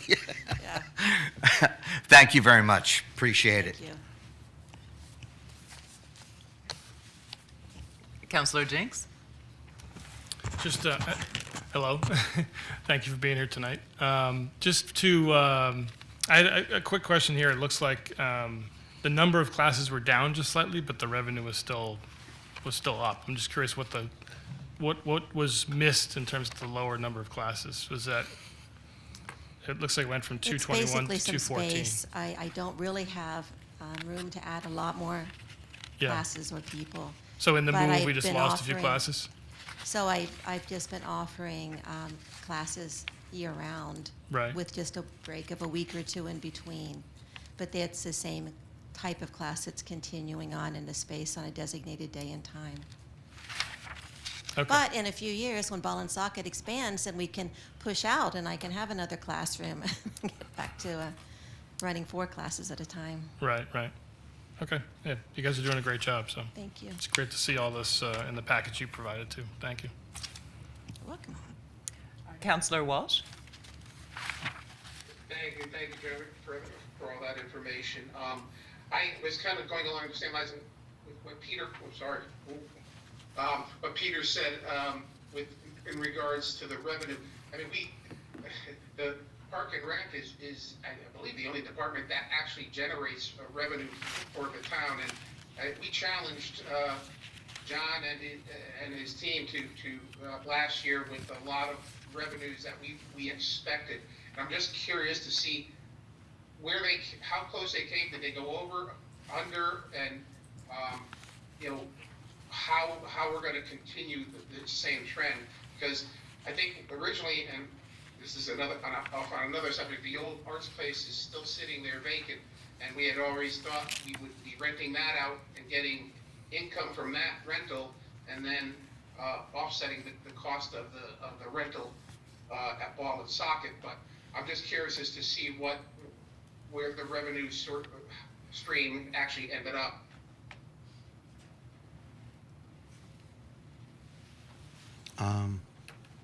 Is this a question for me, Don, or for John?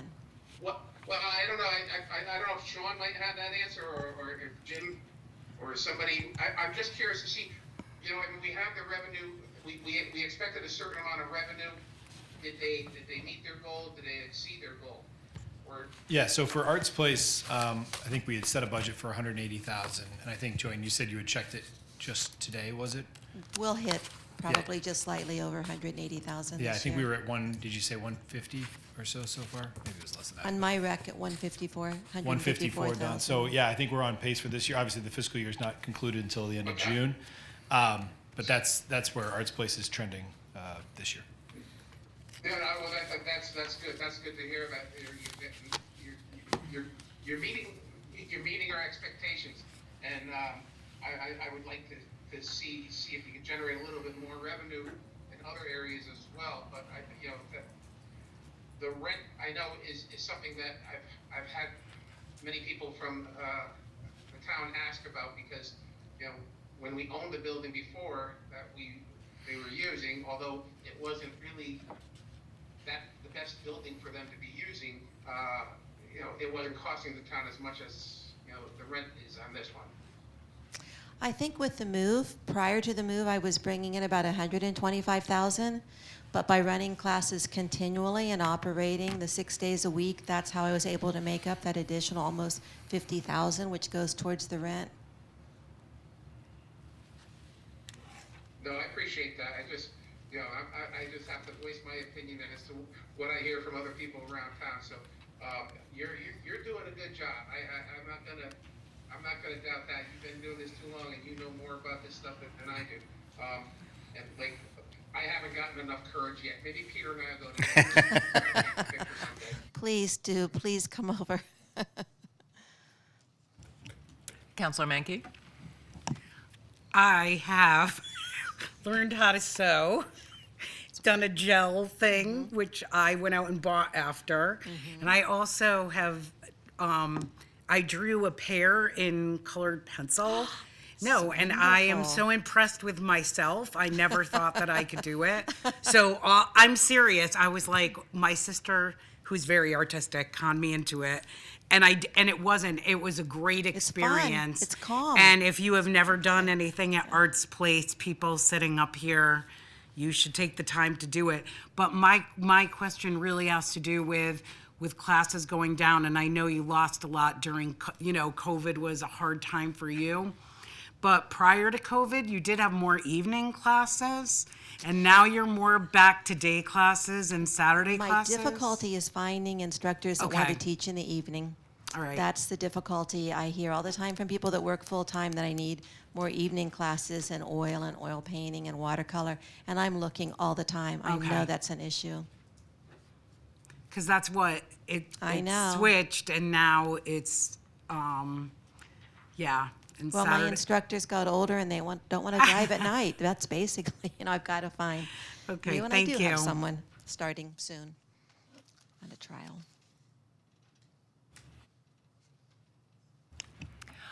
Just want to echo everyone's thanks. As already has been stated, as you stated, we're one of the few municipally funded arts institutions, and I know you were the one who started that, and you have a team right now, an amazing team that helps to maintain that service to our community, and so thank you for all that you do. You are welcome. Thank you for and all you're doing.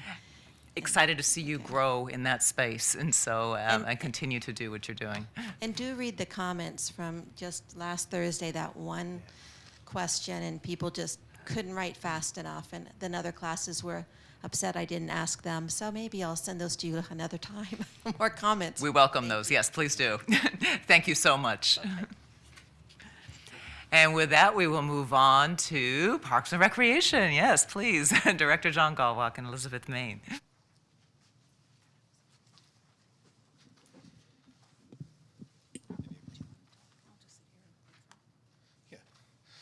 Good evening, everyone. I'm here with Elizabeth Main, Program Supervisor. Before we get into questions, we do have a brief presentation if you'll indulge us for a few minutes. And then if you want us to stop through that, we can. If not, we could wait till the end and we'll take care of the questions. We just have a couple of areas in our budget, the temporary part-time line and the celebrations line that seem to have the more significant increases. The rest of the budget seems to be, pretty static from the previous year. Just for counselors, this budget starts on page 171. I know I probably should announce that before we have each presentation, but there you go.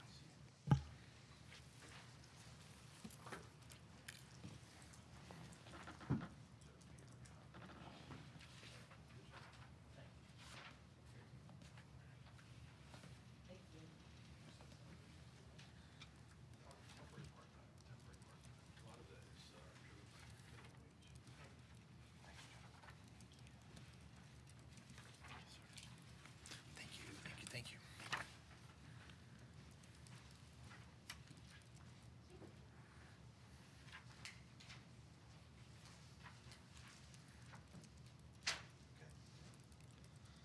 All right, here we go.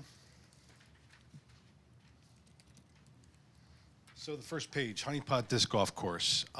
We had the ribbon cutting last fall, October 3rd. By the end of the fall, the Honey Pot Disc Golf Course at Cheshire Park was the 9th most played course out of the 63 courses in Connecticut. Permanent tee pads are coming soon. We just approved a project, an Eagle Scout project with Colin Dyer and his troop. They'll be working exclusively with Natalie DiNatale.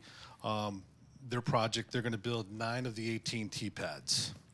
So we're excited about that because that'll accelerate the completion of that project. And then also this spring we'll be offering Park and Rec disc golf clinics. The skate park got a nice update last summer with the new surface and new ramp upgrades. We're going to be doing skateboard lessons, and this summer a skateboard summer camp will be offered.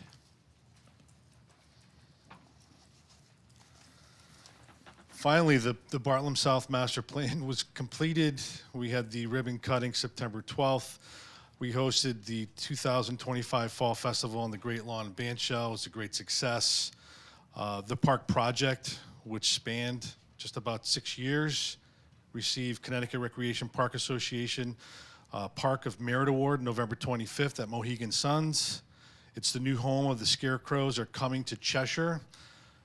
We've expanded the last 2 years of Winter Wonderland, which is the tree lighting and menorah lighting, to an average of about 2,900 guests.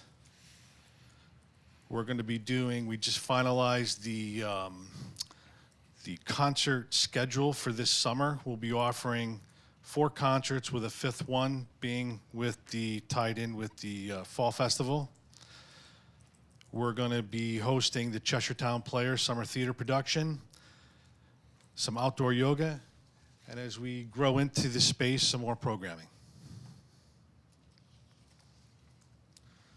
Just a listing of some of our free and low-cost special events, and I think we have a video attached.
Next slide. Bartlett Beats. Elizabeth put together a very comprehensive survey put out to the public. We did get 521 responses. The information was helpful with us planning this summer's concerts. We just started our sponsorship campaign. To date, we're about $4,000. Typically, we average over the last 5 years a little over $13,000. With last year, we brought in $12,750. Scarecrows are coming. Community engagement, walkability, the new display area, people discover the new walking trail, participation in community favorite voting, scarecrow assembly and installation provided by the families, individuals, town divisions, departments, organizations, and businesses. Proceeds from the event, from the program, were donated to the Human Services gift account. Youth basketball. Youth basketball has seen some rather large growth over the last couple of years. We're up to 646, which is probably, I don't know, would you say more than 10 years? Highest number in a long time. Certainly the highest number in my 7 years here. And just some fun information right there.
Next slide, Mixville Adventure Camp.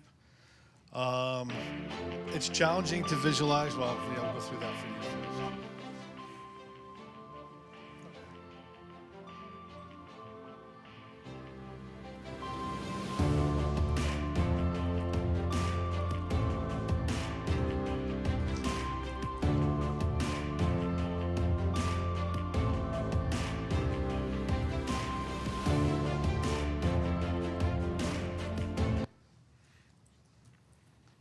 Set.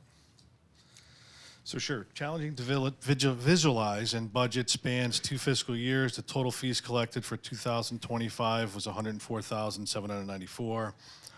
82% of the fees were received by June 30th, 2025, $85,717. There's salary information there. Registrations have been up. We're looking to offer a few more weeks, offering 11 weeks of camp to offer because of the schools getting out earlier and going back later. So we're trying to put together different types of programming to the general public. And with that, we'll take some questions. Thank you. Questions, fellow councilors? Yeah. Actually, Councilor Wolf beat you both.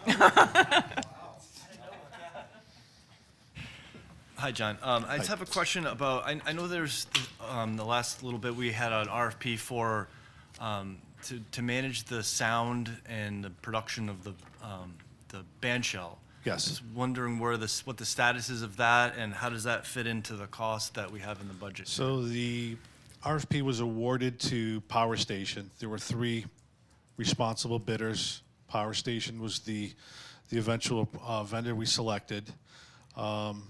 They were the cheapest by far. It was $1,000 less than the previous year's production for each show, so not a drastic reduction. But the next company, I forget the exact amount, but they just came in with sound, so we would have needed to hire a lighting vendor, which would have increased their cost. And then the third bidder was in the $18,000 range for each show. And then there were some other things that we added in the menu about community civic events, some other deductions, things that they didn't, the two other companies did not complete. Power Station did. So we just met with them last Friday. We have the 5 dates that we're going to do for the Bartlett Beats. We've already had discussions about the summer theater program. So that's kind of where we are with that right now. And will they just be managing the sound and the lights? And, like, explain So- the role. Yeah, so the plan is for the town to secure some sort of a structure behind the band shell so that some equipment could live there. So once that's there, some of these other costs that we have right now that are a little higher will come down based on the bid that we put out, but that has to get there first before we could realize that. They will be handling the sound, the lighting, and then also have on-site, a professional technician there throughout any type of production that's going to be there.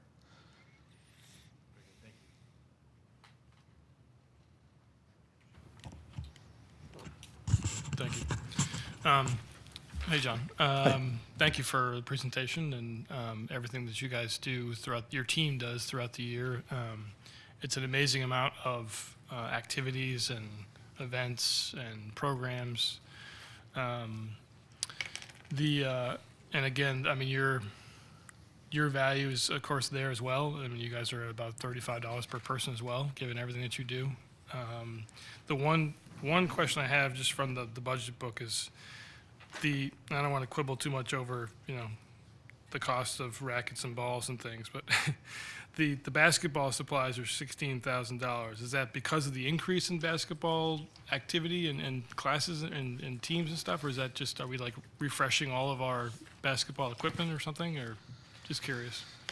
So there's the jerseys. We went to different awards this year, to T-shirts for all the different championship teams. There's more players, so there's more costs. Okay. So that's an every year cost, roughly, that much? We try to salvage the basketballs as much as we can. I don't know if, Elizabeth, you want to add anything to that, because As far as the basketballs go, we usually only purchase a game ball per site. So that's maybe 8 basketballs per year that we're buying. Most of this is things that are consumables, like the shirts that go out to the kids. Okay. And scorebooks that get used up, whistles, staff apparel, and with our younger staff, there's turnover year after year. So it's mostly things that do get used up every year. Right. But if you look at that page, we still net money in the revenue there. Yeah, I would just add that, remember that that's offset by revenue for registration for those. So there's a jersey included with every registration, but effectively the resident is paying for that when they're registering. So it doesn't get netted out. That's not that's not a net number after revenue. It's just Right. the cost on the expenditure side, and the revenues are on a whole separate side. Right, okay, that's a good point. And then on the, you mentioned the celebrations, the increased cost for celebrations is about a 30% increase, 32% increase this year. Is that for any one particular event, or is that just across all the events? so for the Winter Wonderland tree lighting and menorah lighting, we are looking to add another feature, an ice skating rink, a portable ice skating rink that will come, and that will kind of take up that center area that's dark. They'll provide skates, they'll provide the staff, they provide the setup and the takedown of the rink. Oh, okay. Interesting. I think that's, yeah, and actually I think Don had mentioned earlier about we challenged you last year to a higher revenue number. I mean, I see it's about 86,000 over what it was last year, more or less, I think. Is that about right? It is about right. I don't remember exactly what the challenge was. It sounds about what the challenge, but I think it was similar to what we were asking for, I think, so. Yeah. So I don't know that we're going to quite meet the 500. We definitely think we're going to be able to get to 475 at least. We had a couple challenges. when we increased the pavilion fees, less people rented them. Yeah. So some of that we thought we were gonna hit the same numbers, people aren't renting the pavilions as much. We're hearing that they're too expensive, so they're just going elsewhere. Another hit that we took was one of our fitness instructors, and this is what's so awesome about recreation, is people start with us and they decide if they can really make a living with their passion. And one of our fitness instructors did. She became a local business in town. So while that's terrible for us, it's awesome for her. She's a resident and now she's a business owner in town. So it's a catch-22. And so many of our employees, where you see that that's such a high number, so many of them are teens and young adults in town who are getting their experience and building their life with recreation by the employment that they have here. Right. Yeah, I do see the pavilion number went down from, at least in the measures here, from 199 to 151 or so. Is that, yeah, that's a pretty significant hit. Yeah, Yeah. people definitely did not have the appetite for the increased fees. Right. So as they're calling in this January, they're making other plans and saying, we're actually not gonna do it. So it's still early in the season, it's only March, but a lot of our rentals come in before June 30th for the full year, and we're just not seeing the traffic that we would expect for those. Right. My fear is that if we keep raising the price on the rentals, people will, as Elizabeth said, are not gonna rent, they'll just squat there. And that just brings up a whole nother set of sub-issues at the various parks. Because now there's unplanned activities with 80 cars or 100 people at a party, and we have something else that's larger going on, or someone has a reservation at 2 o'clock, but someone has set up the baby shower at 9 o'clock in the morning, and now we have an issue. Hasn't happened yet, but I could see it happening. Right. And then one more question I had is to the point that the baseball Little League brought up earlier as far as field availability. I know when we, a few years ago when we were looking at, Bartlett Park and the new schools, we knew we were losing some diamonds, but we were going to be adding them back at the schools, I thought. Is that still the expectation? At least It should be I think, it should be the expectation, yes. Okay. And probably need to take a better look at what fields, at what schools. I mean, first of all, the school fields need to be brought up to a game type of a level. yeah, But then you also have space. I mean, at one point, Quinnipiac had a field, Mixville had a field, Norton had 2 fields, Highland had 2 fields, Doolittle had 2 fields, Bartlett had 2 fields. We have those are all diamonds, you mean, or just all diamonds. Really? Huh. Some of the schools, it was the 40-60 and then like a T-ball field. Mm-hmm. Doolittle, Highland, not so much Chapman, but we brought those up 4 years ago. And then don't forget, there's phase 2 of the Bartlett South plan that, Right. if it ever comes to fruition, there was on the left side where M2, M3 rectangular fields are, there's one iteration from the design that includes 2 40-60, little regulation Little League fields Yeah, I back to remember, back. yeah. Right. Okay. I mean, we're getting hit by, obviously, we've been through this transition, but we're Yep. also getting hit by, we just have more people, more kids, you can see it across all the different leagues. There's just, all the numbers are up, so, It's a challenge. yeah. Okay, thank you. Mayor Talbot? Mr. Golak, did I hear you say, and I apologize, Barnum is going to have 2 diamonds? Is for Barnum School, the new? Oh, Barnum? I don't know Yeah. anything about the elementary Oh, schools. okay. I don't think there's any plans for any ball fields. Okay. All right. We probably should talk about that No, I with think, the, yeah, I mean, the committee. with the committee. The design committee feels it's the council's, direction as to what they're making playable. There's 2 grass areas at Barnum that are designated for fields, but what type they are, they feel is a decision of the council, not the committee. Okay. During public comment, the gentleman brought up breakaway bases at the school fields. Do you have any idea what those run, John? how much breakaway bases are? There's different types. I'd probably defer to the league to find out which ones that their league insurance would cover. If you could get that to Mr. Gawlak to send to the council, I'd appreciate it. Thank you. Thank you, I appreciate it. And thank you, Elizabeth. Councilor Walsh? Yeah. Thank you, John. I'm sorry I wasn't there to see your presentation. I always look forward to that each year. You do such a good job on that. So I appreciate the time you put into it. Quick question.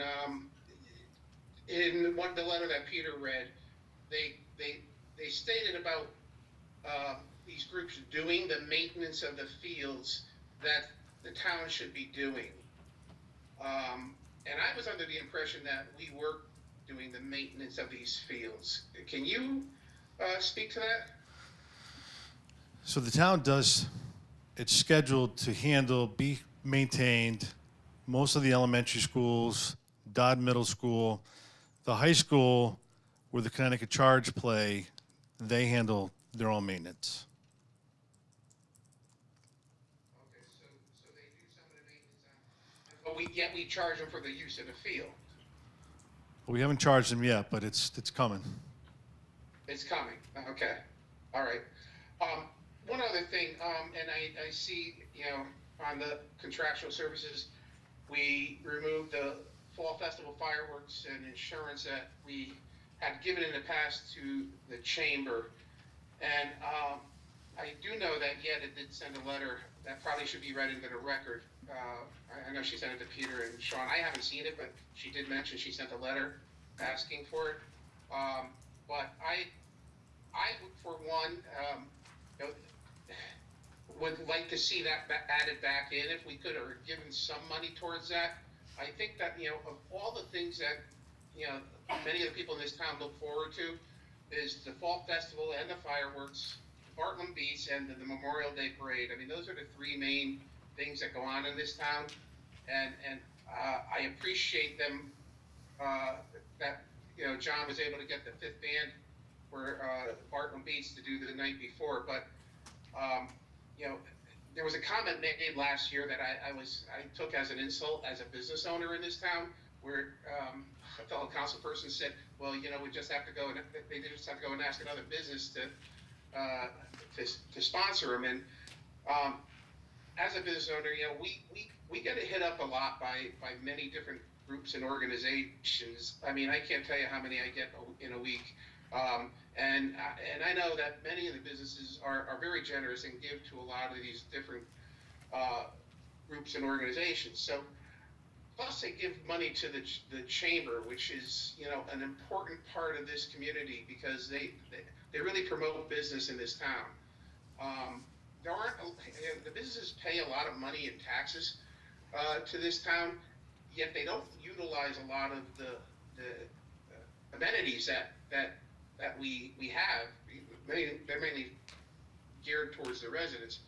But I think, if we could find some money somewhere in the budget to try to help support that, because I would hate to see that the fireworks being taken away because, we've taken away so much already. I think that's something that, we should try to see if we can find a few dollars to help support that. So in the previous budget is about $5,500 for the insurance and the fireworks. I didn't hear that. What? So in the previous budget, it was $5,500, $5,000 for the fireworks, $500 for the insurance.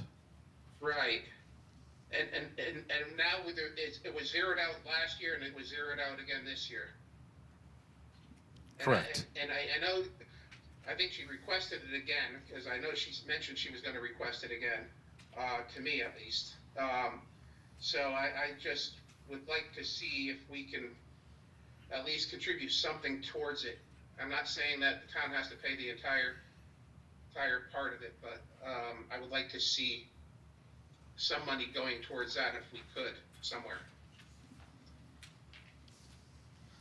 We're early in the sponsorships right now. And I think where we are right now with if funding is level from last year's concerts and production, that if we have, the next month or so, we get some success with the rest of the sponsorships, perhaps maybe we could float that, just to let you know. No, I get it. I know your sponsor. You do a good job getting your sponsors out there, but I think it's something that again, it's not always just asking the business, because you're going after the businesses as well. So you're going after the business, and we're going to ask her to go after the businesses. Whereas maybe we can get some of the town to participate in contributing towards the fireworks as well. Unless the town doesn't want it, but from what I hear, it's one of the biggest draws the night of the fall festival. So. Thank you, Councillor Walsh. Councillor Belliber. Thank you. Just to follow up on that a little bit on baseball, a couple of things. On that same line item 5408, and Sean, maybe you can answer this question, because you have on that at the end, there's a town manager adjustment of $4,400 at the end of that. If fireworks and insurance is already zeroed out, what is the other $4,400 coming from? Yeah, so some of that, we were just getting some of the bid pricing back in on the production. Again, as John said, these numbers can move a little bit also based on sponsorship, and it was looking like sponsorship was looking a little better than projected. Again, we don't want to count any of that twice, obviously, but there's a miscellaneous line there for new events and miscellaneous for 2000. And there's also, again, the bid savings coming in a little bit over where we thought when these were projected and first proposed to me in, I guess, like the late January, early February timeframe. So, some of that is, again, I go line by line through the entire budget and try to look for where we can, tighten things up a little bit more. But I think, as John just said, it's something we can look at over the next few weeks and see if there's opportunities. But there's nothing specific other than those miscellaneous and the production of the shows. So right now we have $3,500 as a line item for the stage and sound. Is that in line with the contract, the bid that we received from Power Station? So no, go ahead.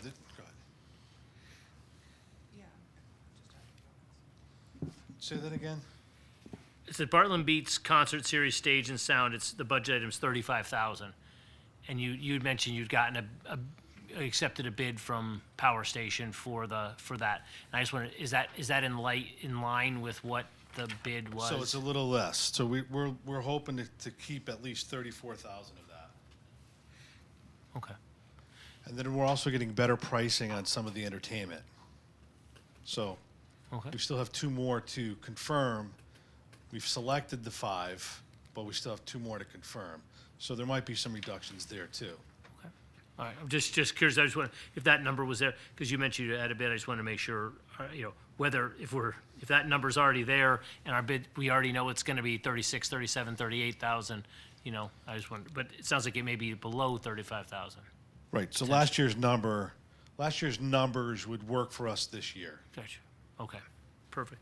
And the other question I have goes back to the ball fields, and obviously, right, we've lost some, we have some, but if you could refresh my recollection, what's the responsibility of the town for as far as maintaining the fields that are on school properties? Does the Board of Ed have any responsibility for maintaining them? Do they have any budget responsibility, or does it all fall on you, even though it's on school property? It's all on Public Works, but it's laid out so that the Board of Ed will cut the grass, and as the schedule dictates, Public Works should be taking care of the school fields. Okay.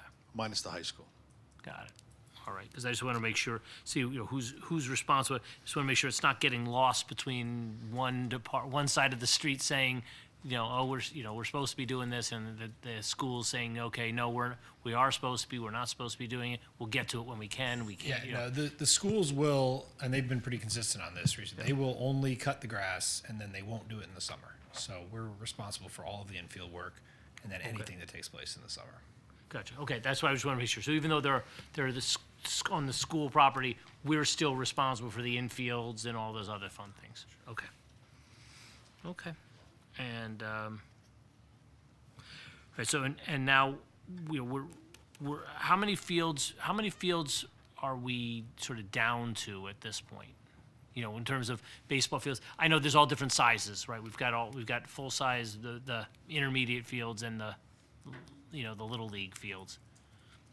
So in all total, you're probably down 7 typical 40, 60 fields, whether it's skinned infield or if it's a grass Little League infield. And you're down, 2 or 3 probably T-ball type fields overall. Right. Okay. Okay. And that goes back. Right. It predates me. Right. To now. But in the last, let's say, 2 to 3 years, have we lost fields? We lost the fields at Bartlett. Bartlett Park. Okay. Okay. Thank you.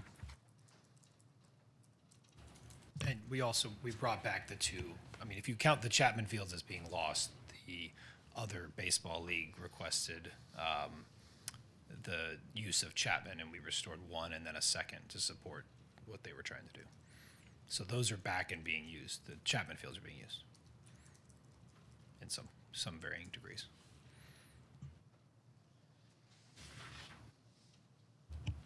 Any other questions, comments?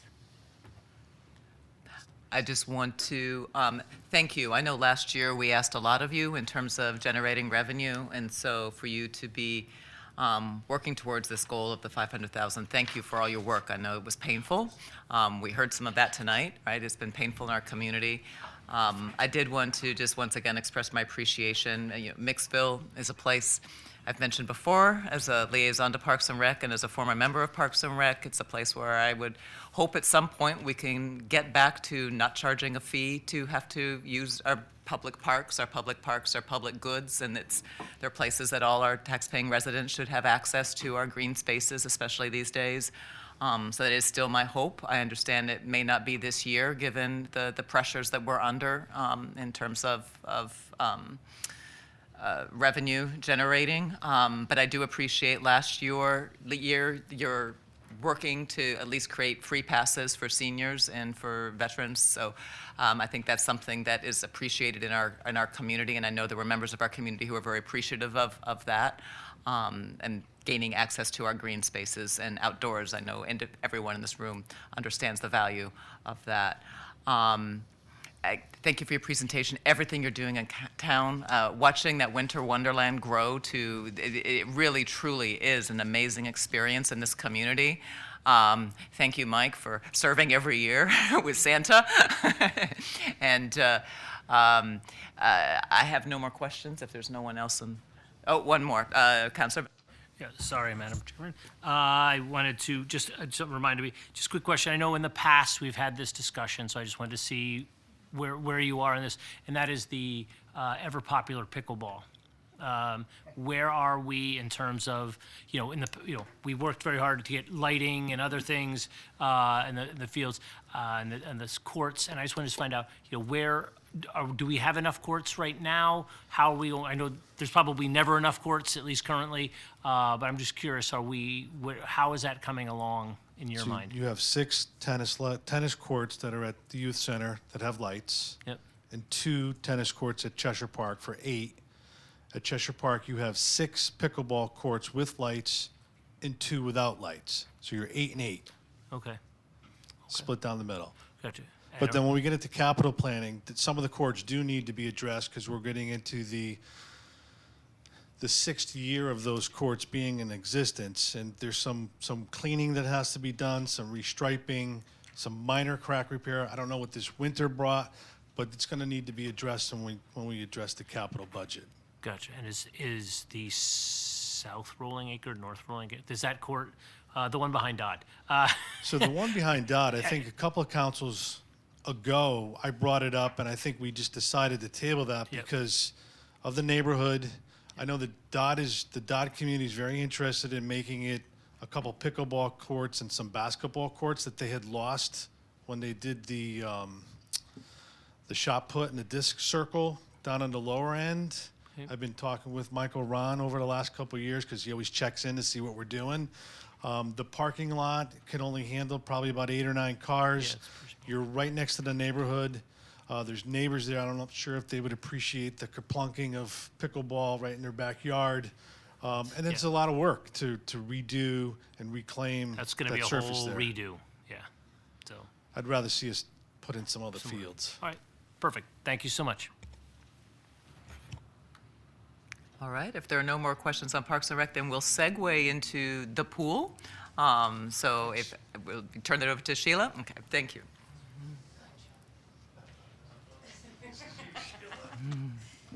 Hi, I'm Sheila Adams. I am the aquatics director for the Cheshire Community Pool. I want to give you an idea of some of the things that we offer, and then I will go over my budget and where we are at with it. We offer swim lessons from the age of 6 months, and we have our oldest member in swim lessons right now is 79 years old. So we have got a huge increase in adults coming in and taking swim lessons with us. For fitness, it's cheaper to go there than it is to most gyms, so people are coming to swimming, and that is a huge increase for us. For our lesson session that we are in right now, we have 100 kids doing private lessons, and we have about 250 kids doing group lessons. We had 165 kids on the wait list for our private lessons. Unfortunately, we could only get 100 of those kids in due to the fact of not having enough staff to be able to teach the lessons. And we also have a very limited space where we can do lessons with young kids. We offer water aerobics classes. We offer 3 different types. We offer an aqua fusion, we offer aqua zumba, and we offer aqua motion. And they're all geared towards different fitness levels. Aqua motion is for people who are more sedentary and are coming back to exercising. There are also people that might have health issues that are coming in. It's not quite as exertive as it is for our aqua fusion, which is a higher intensive water aerobics, as our aqua zumba is as well. We have the swim teams that are in there using the facility. We have birthday parties. We are booked solid through the end of May for birthday parties. We're into June and July already booking birthday parties. So it's very successful, our birthday parties, and people love the fact that we're doing them. We had a underwater Easter egg hunt on Saturday that we had over 200 children participate in. It was a phenomenal event. We had a huge outpouring of support from the community. It was just a great event, and everybody had a really great time. That's about it that we do there. We have diving. We have a lot of different things. It's a pool. That's about all we can do. Can't do much more than that. For my budget, Sean, did you want to address that? Yeah, sure. I can change? probably lead it off. I mean, there's one major change that we were proposing this year, and that comes down to the maintenance of the pool. It's been an ongoing topic, obviously, for years. You know, in Cheshire, I inherited here this real sort of bifurcation between the maintenance that the pool is kind of expected to do all on its own, including the parking lot, and that Public Works, Public Property, Division of Public Works takes care of all of the other buildings for the town. You know, the reality is, because we subsidize the pool, to the tune of about $400,000 a year, we're kind of paying for it one way or the other. And Public Works has a lot of resources and expertise and management of various building facility issues. Obviously, pools are unique. I don't need to tell anyone that, everyone hear that. But the reality is, parts of it are, boilers and other building components, the locker rooms. There's things that come up that I think it's going to be more efficient to have Public Works take over the maintenance of the property of the building itself going forward. To that end, I've proposed what you'll see in the budget is moving the primary maintenance person, the full-time person there, which is the facility technician, gets moved out of that budget line item in the pool's special revenue fund. I should probably take a step back, especially for newer council members. The pool operates under a special revenue fund like the water pollution control plant does, which we'll talk about tomorrow night. So it's intended to be self-sustaining, or at least it's the only department that actually collects direct revenues and then has appropriations off those revenues, not in the general fund. So this is a departure from what we've done before. But I think we've had a number of conversations. I think Public Works is on board. Andrew and I have had a number of conversations with staff and tried to really, I think, just improve the maintenance of the pool facility within the full context of Bartland Park. There's opportunities for efficiencies that position, the facility technician position, while still primarily dedicated to the pool could be flexed out to work on fields in Bartland Park or sidewalks or snow plowing. Right now, a lot of those things happen very siloed within just the grounds of the pool and the pool parking lot, whereas somebody else is coming to do one part of the Bartland parking. And also, to credit Public Works, and especially in recent years, we've tried to improve that through some of the snowstorms or making better arrangements going in and making sure folks are talking about what the facility technician might need. Is it a particularly heavy snowstorm? Maybe Public Works can assist in some ways, but I think there's no substitute for just being responsible for it from the beginning and then taking it over going forward. So that's the main proposal here. It affects really two positions. One, again, is that facility technician position. There was also a part-time position that was really more of a cleaner laborer position. That individual is actually retiring anyway, but we proposed, while they were out for some time, we've been supplementing the services there with the same cleaning service that Public Works manages for all of our town buildings except for the pool. And it's only just logical to extend that. I think actually the feedback's been very, very positive from folks there. I think the regular cleanings have helped, and I think the quality of the work has been great. So you will see an increase in contracted services. I think it's about $24,000 for the full year for the, I think it's 6-day or 7-day a week cleanings that happen at the pool. Again, just adding to the same contract the town already has for all of our buildings, including Town Hall and others. And then that's the elimination of the laborer position that I said somebody's retiring from. So those are the two main differences. Of course, Sheila remains in charge of the operations of the facility, but I think this will have Public Works, which we'll again talk about a little bit more tonight with Public Works, but will be responsible for the maintenance and the ongoing both capital investments, which they have been already, right? That's the other area where it's the roof replacements or some of the boiler replacements that Public Works has been involved in. This will kind of just streamline it, so there's kind of no question.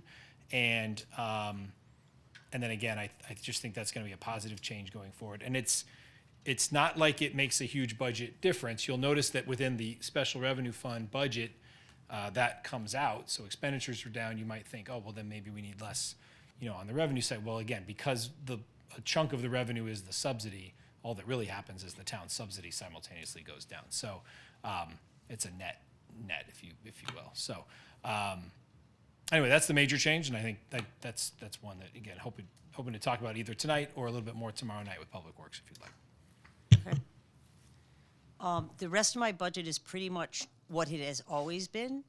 We did go up a little bit on overtime, which I don't know if that will change if this position does get moved over to Public Works. Yeah, that was one that we could probably make a slight reduction to. I know Sheila pointed that out after I finished the budget, is that the overtime was actually almost exclusively for that facility technician. Correct. So that might be another one we lateral out if the council Because we approves. went quite over in our overtime budget this year because of the number of snowstorms and also due to our cleaner was out. He's been out since before Thanksgiving. The person that was maintaining the facility in the evenings. And so my facility tech was coming in and getting overtime to do it, which then we changed to having Uncle Sam's come in and do the work that we were doing.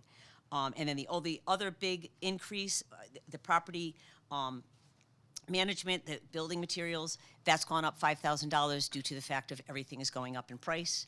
Our chlorine, right now is $245 for a pail, and we go through a lot of pails of chlorine within a year, and it's going to increase again shortly.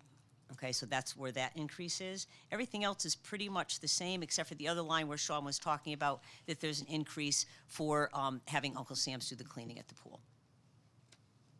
Okay, revenue-wise, we have been trending about $40,000 above everything from last year each month. Right now, we're at, what was the number, 652. If we bring in exactly what we brought in last year for April, May, and June, we'll be at $895,000 for revenue.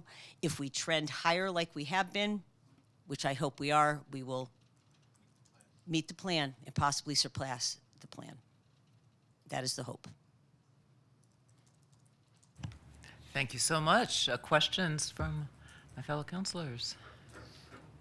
Councilor Jinks. Hi, Sheila. Hi. Can can you go over the revenue number again? You're saying you're projecting we get to about 895. 895, if we do what we did for last year, what we brought in last year, if we have the same amount, hang on, I gotta put my reading glasses on. I'm old. Yeah, so right now, we're at $652,000. Yep. And we have been trending, as I said, higher every month by about $40,000. But if we stay status quo, what we did last year in April, May, and June, we will be at $895,000. If we're $40,000 ahead, do the math, we'll be over, because I believe it was $925,000 that I was supposed to be bringing in. Oh, that's the goal we set was 925? 925. Okay, so And Jim and I had a conversation a couple of weeks ago that I think you dropped it down to, what, 875? I think that's what we put in as an estimate. So Sounds like we're doing a little better. we are doing better. Yes. Yeah. I mean, I will tell you, when I've been at the pool since the day we opened, we have always had times where there was nobody in the pool. This last year, there is never a point in time that there is not somebody in that pool swimming. It is, the number of people that are coming in here is, So for me, it's phenomenal. I recall we increased the fees a little bit last year. We did for- increase the fees. Some people really complained about it. Other people are just, hey, whatever we have to do to be able to keep this place here so we can use it. Swim lessons, people really didn't show much concern over the increase in swim lessons. Birthday parties, for a little while, it was a little bit slow, but that started to pick up again because we increased those quite a bit. But people are finding that places around for other birthday parties are expensive. But we're seeing more people use the pool and the fees are up, but we're Correct. But we're Correct. We're just doing a little bit better than the previous year, is that, or a lot? Maybe I'm lot just- better. A lot better. Okay. Yeah. All right. Great. I guess I wonder if can someone remind me as far as the fees we increased? We increased it for both We increased- residents and for people from outside the town, right? So we increased the fees on everything across the board, Right. except for day passes for residents. Everything else increased. Would there be an opportunity to reduce the fees for residents to some degree? I mean, that's, And not blow a hole in, and not really significantly add to our current subsidy, I guess, is a question. I guess that's a question for us, but. correct. As far as I noticed one cost was higher, or kind of jumped up, was electricity. Is that because of the cost of electricity or because of an issue? I remember we had kind of an issue with the boiler. Well, we had the whole or issue something. with the boiler. Yeah. And the cogen unit that we have at the pool is attached to the boiler. And it was not attached to the Weller McLean that was in there that we were using, the monster boiler. Mm-hmm. So we went a significant amount of time without that cogen unit working. I don't know if I don't see the electrical bills, so I don't know if it's trending lower now that the cogen unit is up and running Right. with the new boilers. I don't ever see the electric bills, so I don't know if it's trending lower. Okay. Okay. But as far as the temp in the pool, we're good now. It's pretty steady. We are good. Okay. No complaints. It was amazing the number of complaints, it seemed like, happened almost instantaneously. And you know what, I'm Yeah. going to tell you, if the pool temperature drops 1 degree, Yeah, they notice. yeah. Thank you. Yep. Mayor Talbot? Thank you, Ms. Adams, appreciate it. And this is probably more a Sean question than a Sheila question, but under the electricity, if we are trending, can we, now that unit is working, can we take a look at that number based on, what the current trend is? Yeah, I think I was, right when I was developing this budget, as folks know, the boilers, which were supposed to be operational 5 or 6 months ago, we're still having mysterious challenges. If those have been rectified and we think we'll be back, I think the same question we just posed needs to be answered, and I can work with Jim to see. But yes, I mean, in short, historically, when this was all working, I think the electricity number was around 40,000 or a little less. Yeah. If we can get back to that, barring where electric rates are now or whatever. But yeah, as you can tell, it's 85,000 is a lot. Well, there, so. it was basically used the number that was the 25 actual, which was, 87,000, so, and that's that same issue, so. Correct. Yeah, so You know- hopefully, if it's been rectified, we can go back to. Correct, so, we'll because have a we were number. without that cogen unit for over a year. Yeah. It was well over a year, so. The other one, Sean, is 5404 building property. Again, that's in pretty much is the 25 actual, but it's up from, the appropriation for 26. Yeah, again, I think that's another opportunity potentially, but I will say, it's, and I think John and Sheila both remind me, a lot of us think about the pool as a very new facility. Yeah. It is The not. reality It is is not. and any building and facility that's over 20 or 25 years old is going to have more and more things break. Even the new part, right? Even the enclosed part, the garage doors, the things that can break on it, those aren't all things that last for 20 or 30 years. Sometimes they're 5 and 10-year products. And so that line is for, as it says, various plumbing, electrical repairs, windows, doors, things that need replacing. Again, I think with Public Works taking a look at it, potentially there's some efficiencies or some bulk purchasing or some other things that might be realized to help that line a little bit. But you're right. I mean, it's up 24,000. I think it was 80,000 before, and now it's 104. So, if the council sought to trim it back, we'd probably be all right. But I think we'd want to take a look at it. And again, just don't forget that it's an older building. We've had older building. Problems on really Correct. a monthly, if not Correct. weekly basis. Trust me. Thank you. Councilor Walsh, did you have a question?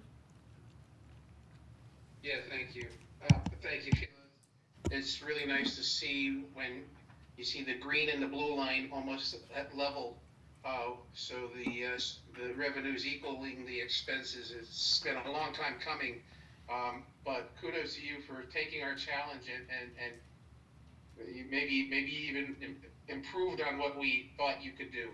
I do have a question, because I remember last year the discussion was, if we raised the price for out-of-towners too much, they won't come. Have you seen a drop-off in the number of people from out of town coming, or? A little bit, yes. Not huge, little but bit. yes.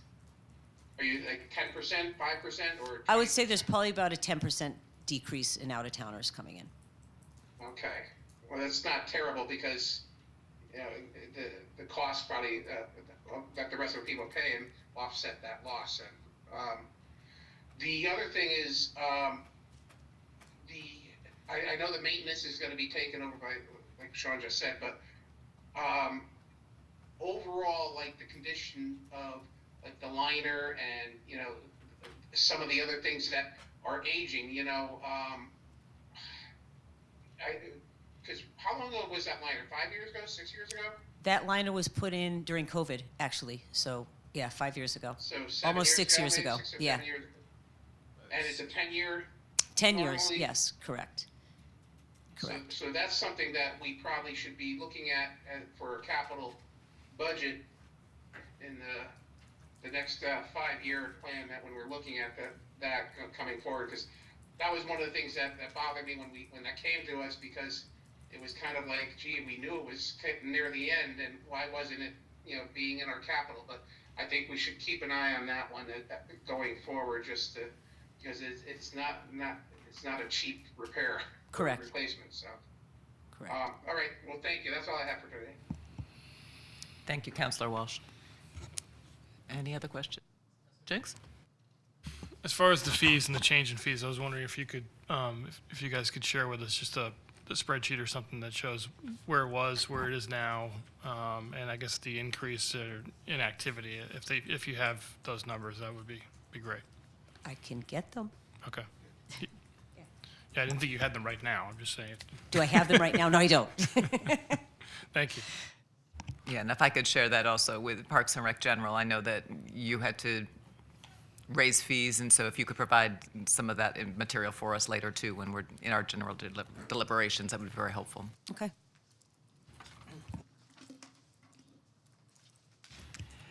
Any other questions or comments? All right, well, thank you, Sheila. You thank do a you. lot with a little as well, and we Thank you. appreciate all the work that you do and that Thank you you. provide in the community. And with that, I will turn this meeting back over to Mayor Talbot.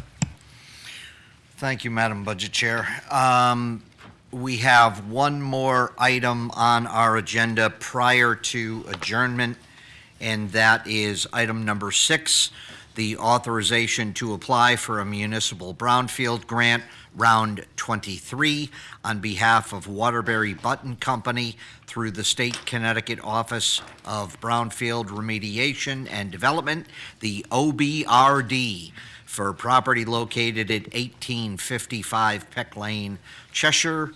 I will call on Mr. Wolf to read that for us.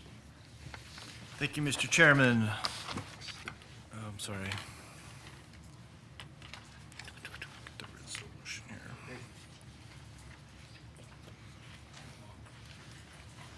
Be it resolved that the Town Council approves Resolution Number 032326-01. Be it resolved that the Town Council hereby authorizes application for a municipal brownfield grant, Round 23, on behalf of Waterbury Button Company through the State of Connecticut Office of Brownfield Remediation and Development, OBRD, in the amount of $2,932,150 for the property located at 1855 Peck Lane, Cheshire, Connecticut, and be it further resolved that the Town Council authorizes Town Manager Sean M. Kimball to execute any and all agreements and documents necessary for said grant. Second. Thank you, Mr. Wolf. Thank you, Ms. Pearson. Mr. Martelli. Sure. So can you hear me all right?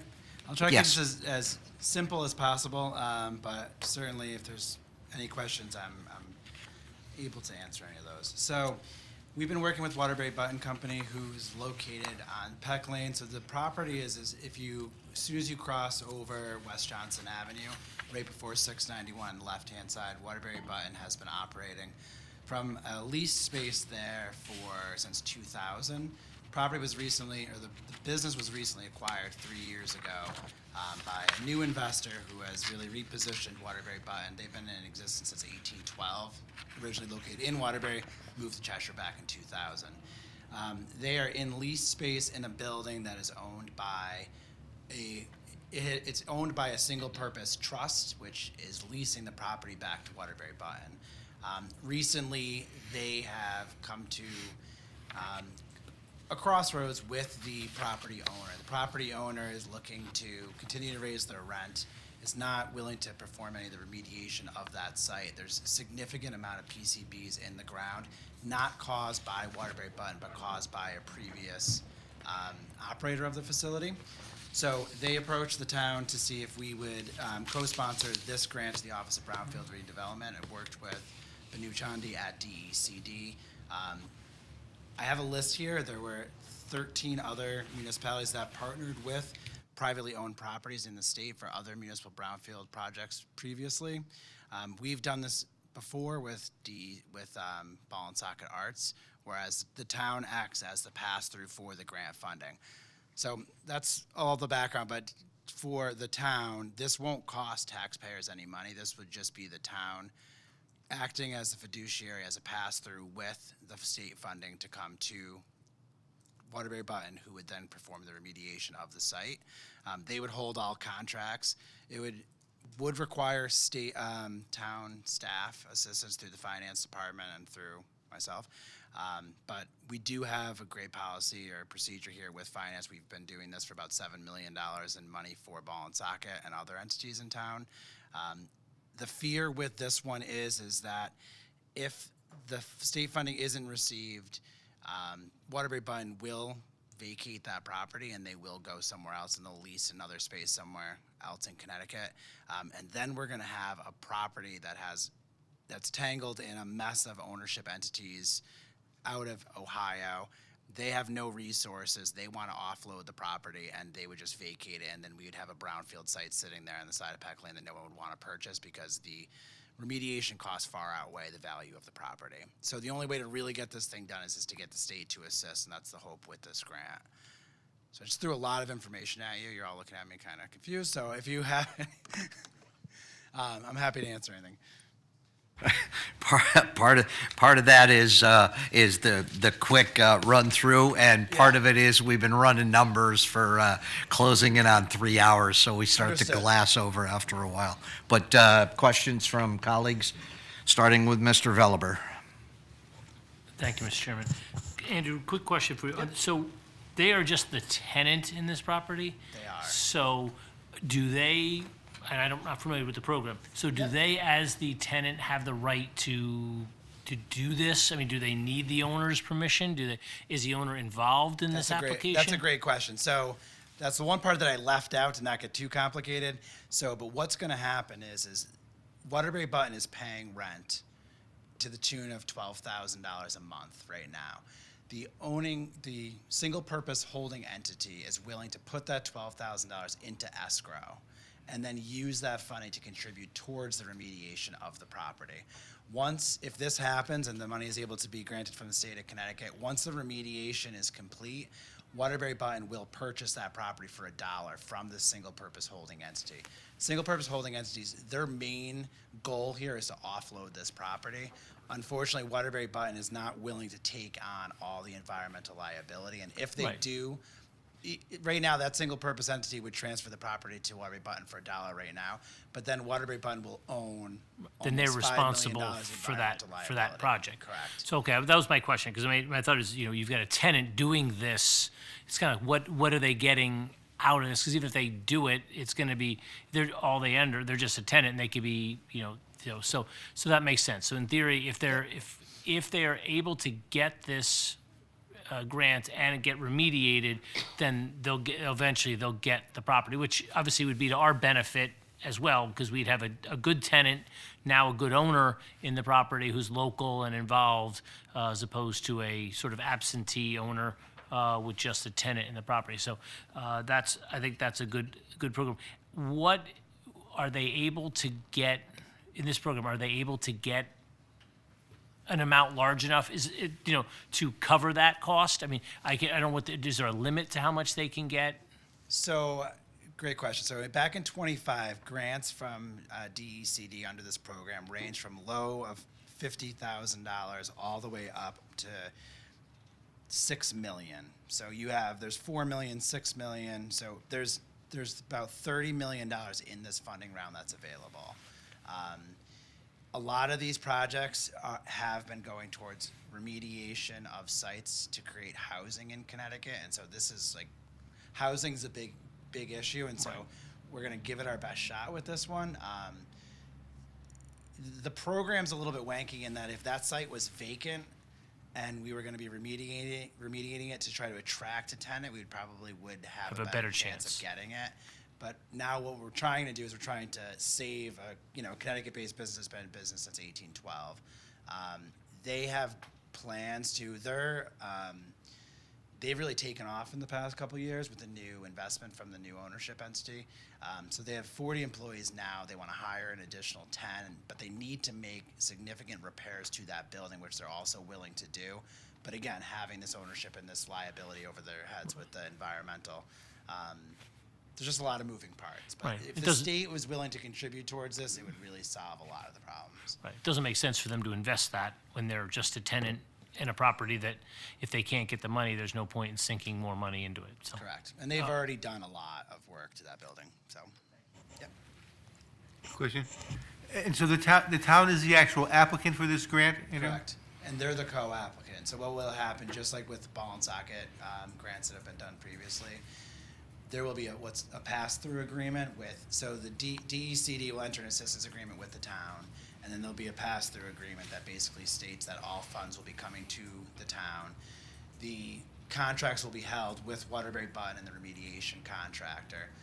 They'll submit the applications of payment to the town. Once they've been paid, we submit to the state reimburses the town, and the town pays the bills. So we don't lay out the cash until we have it back from DECD.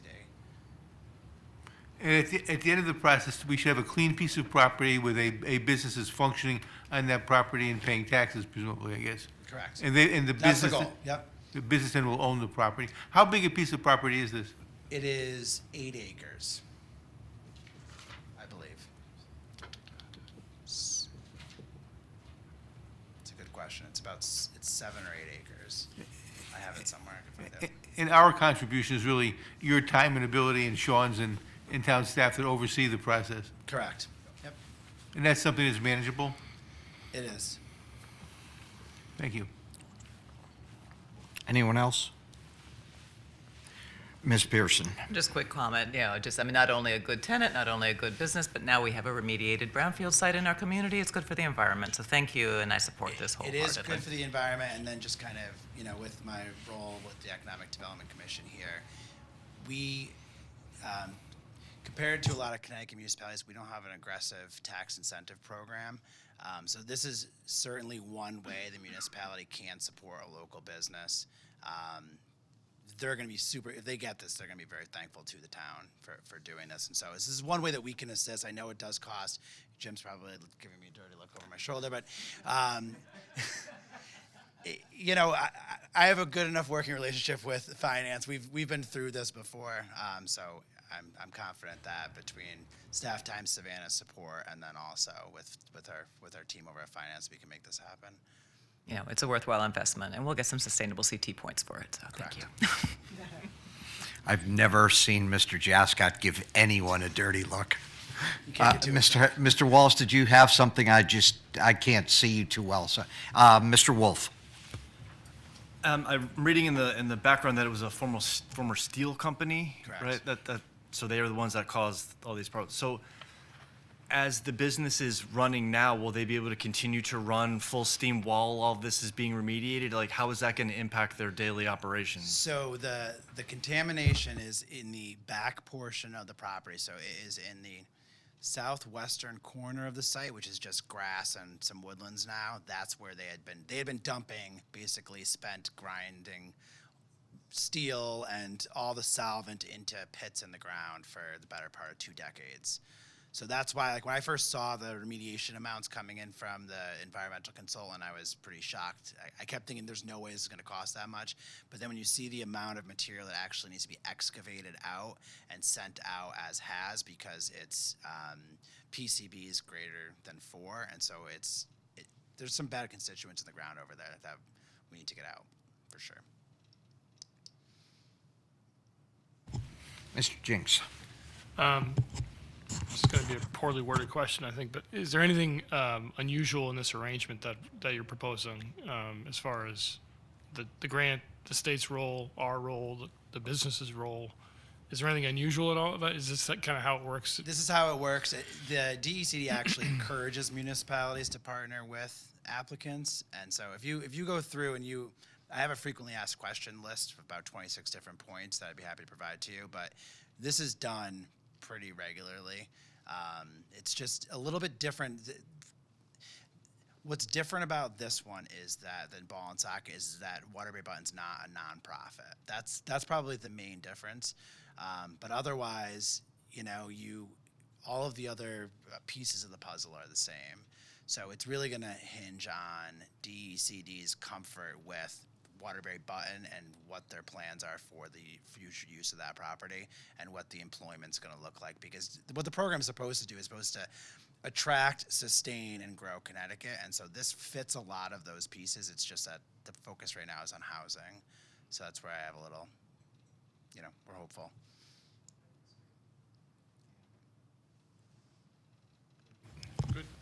Anyone else?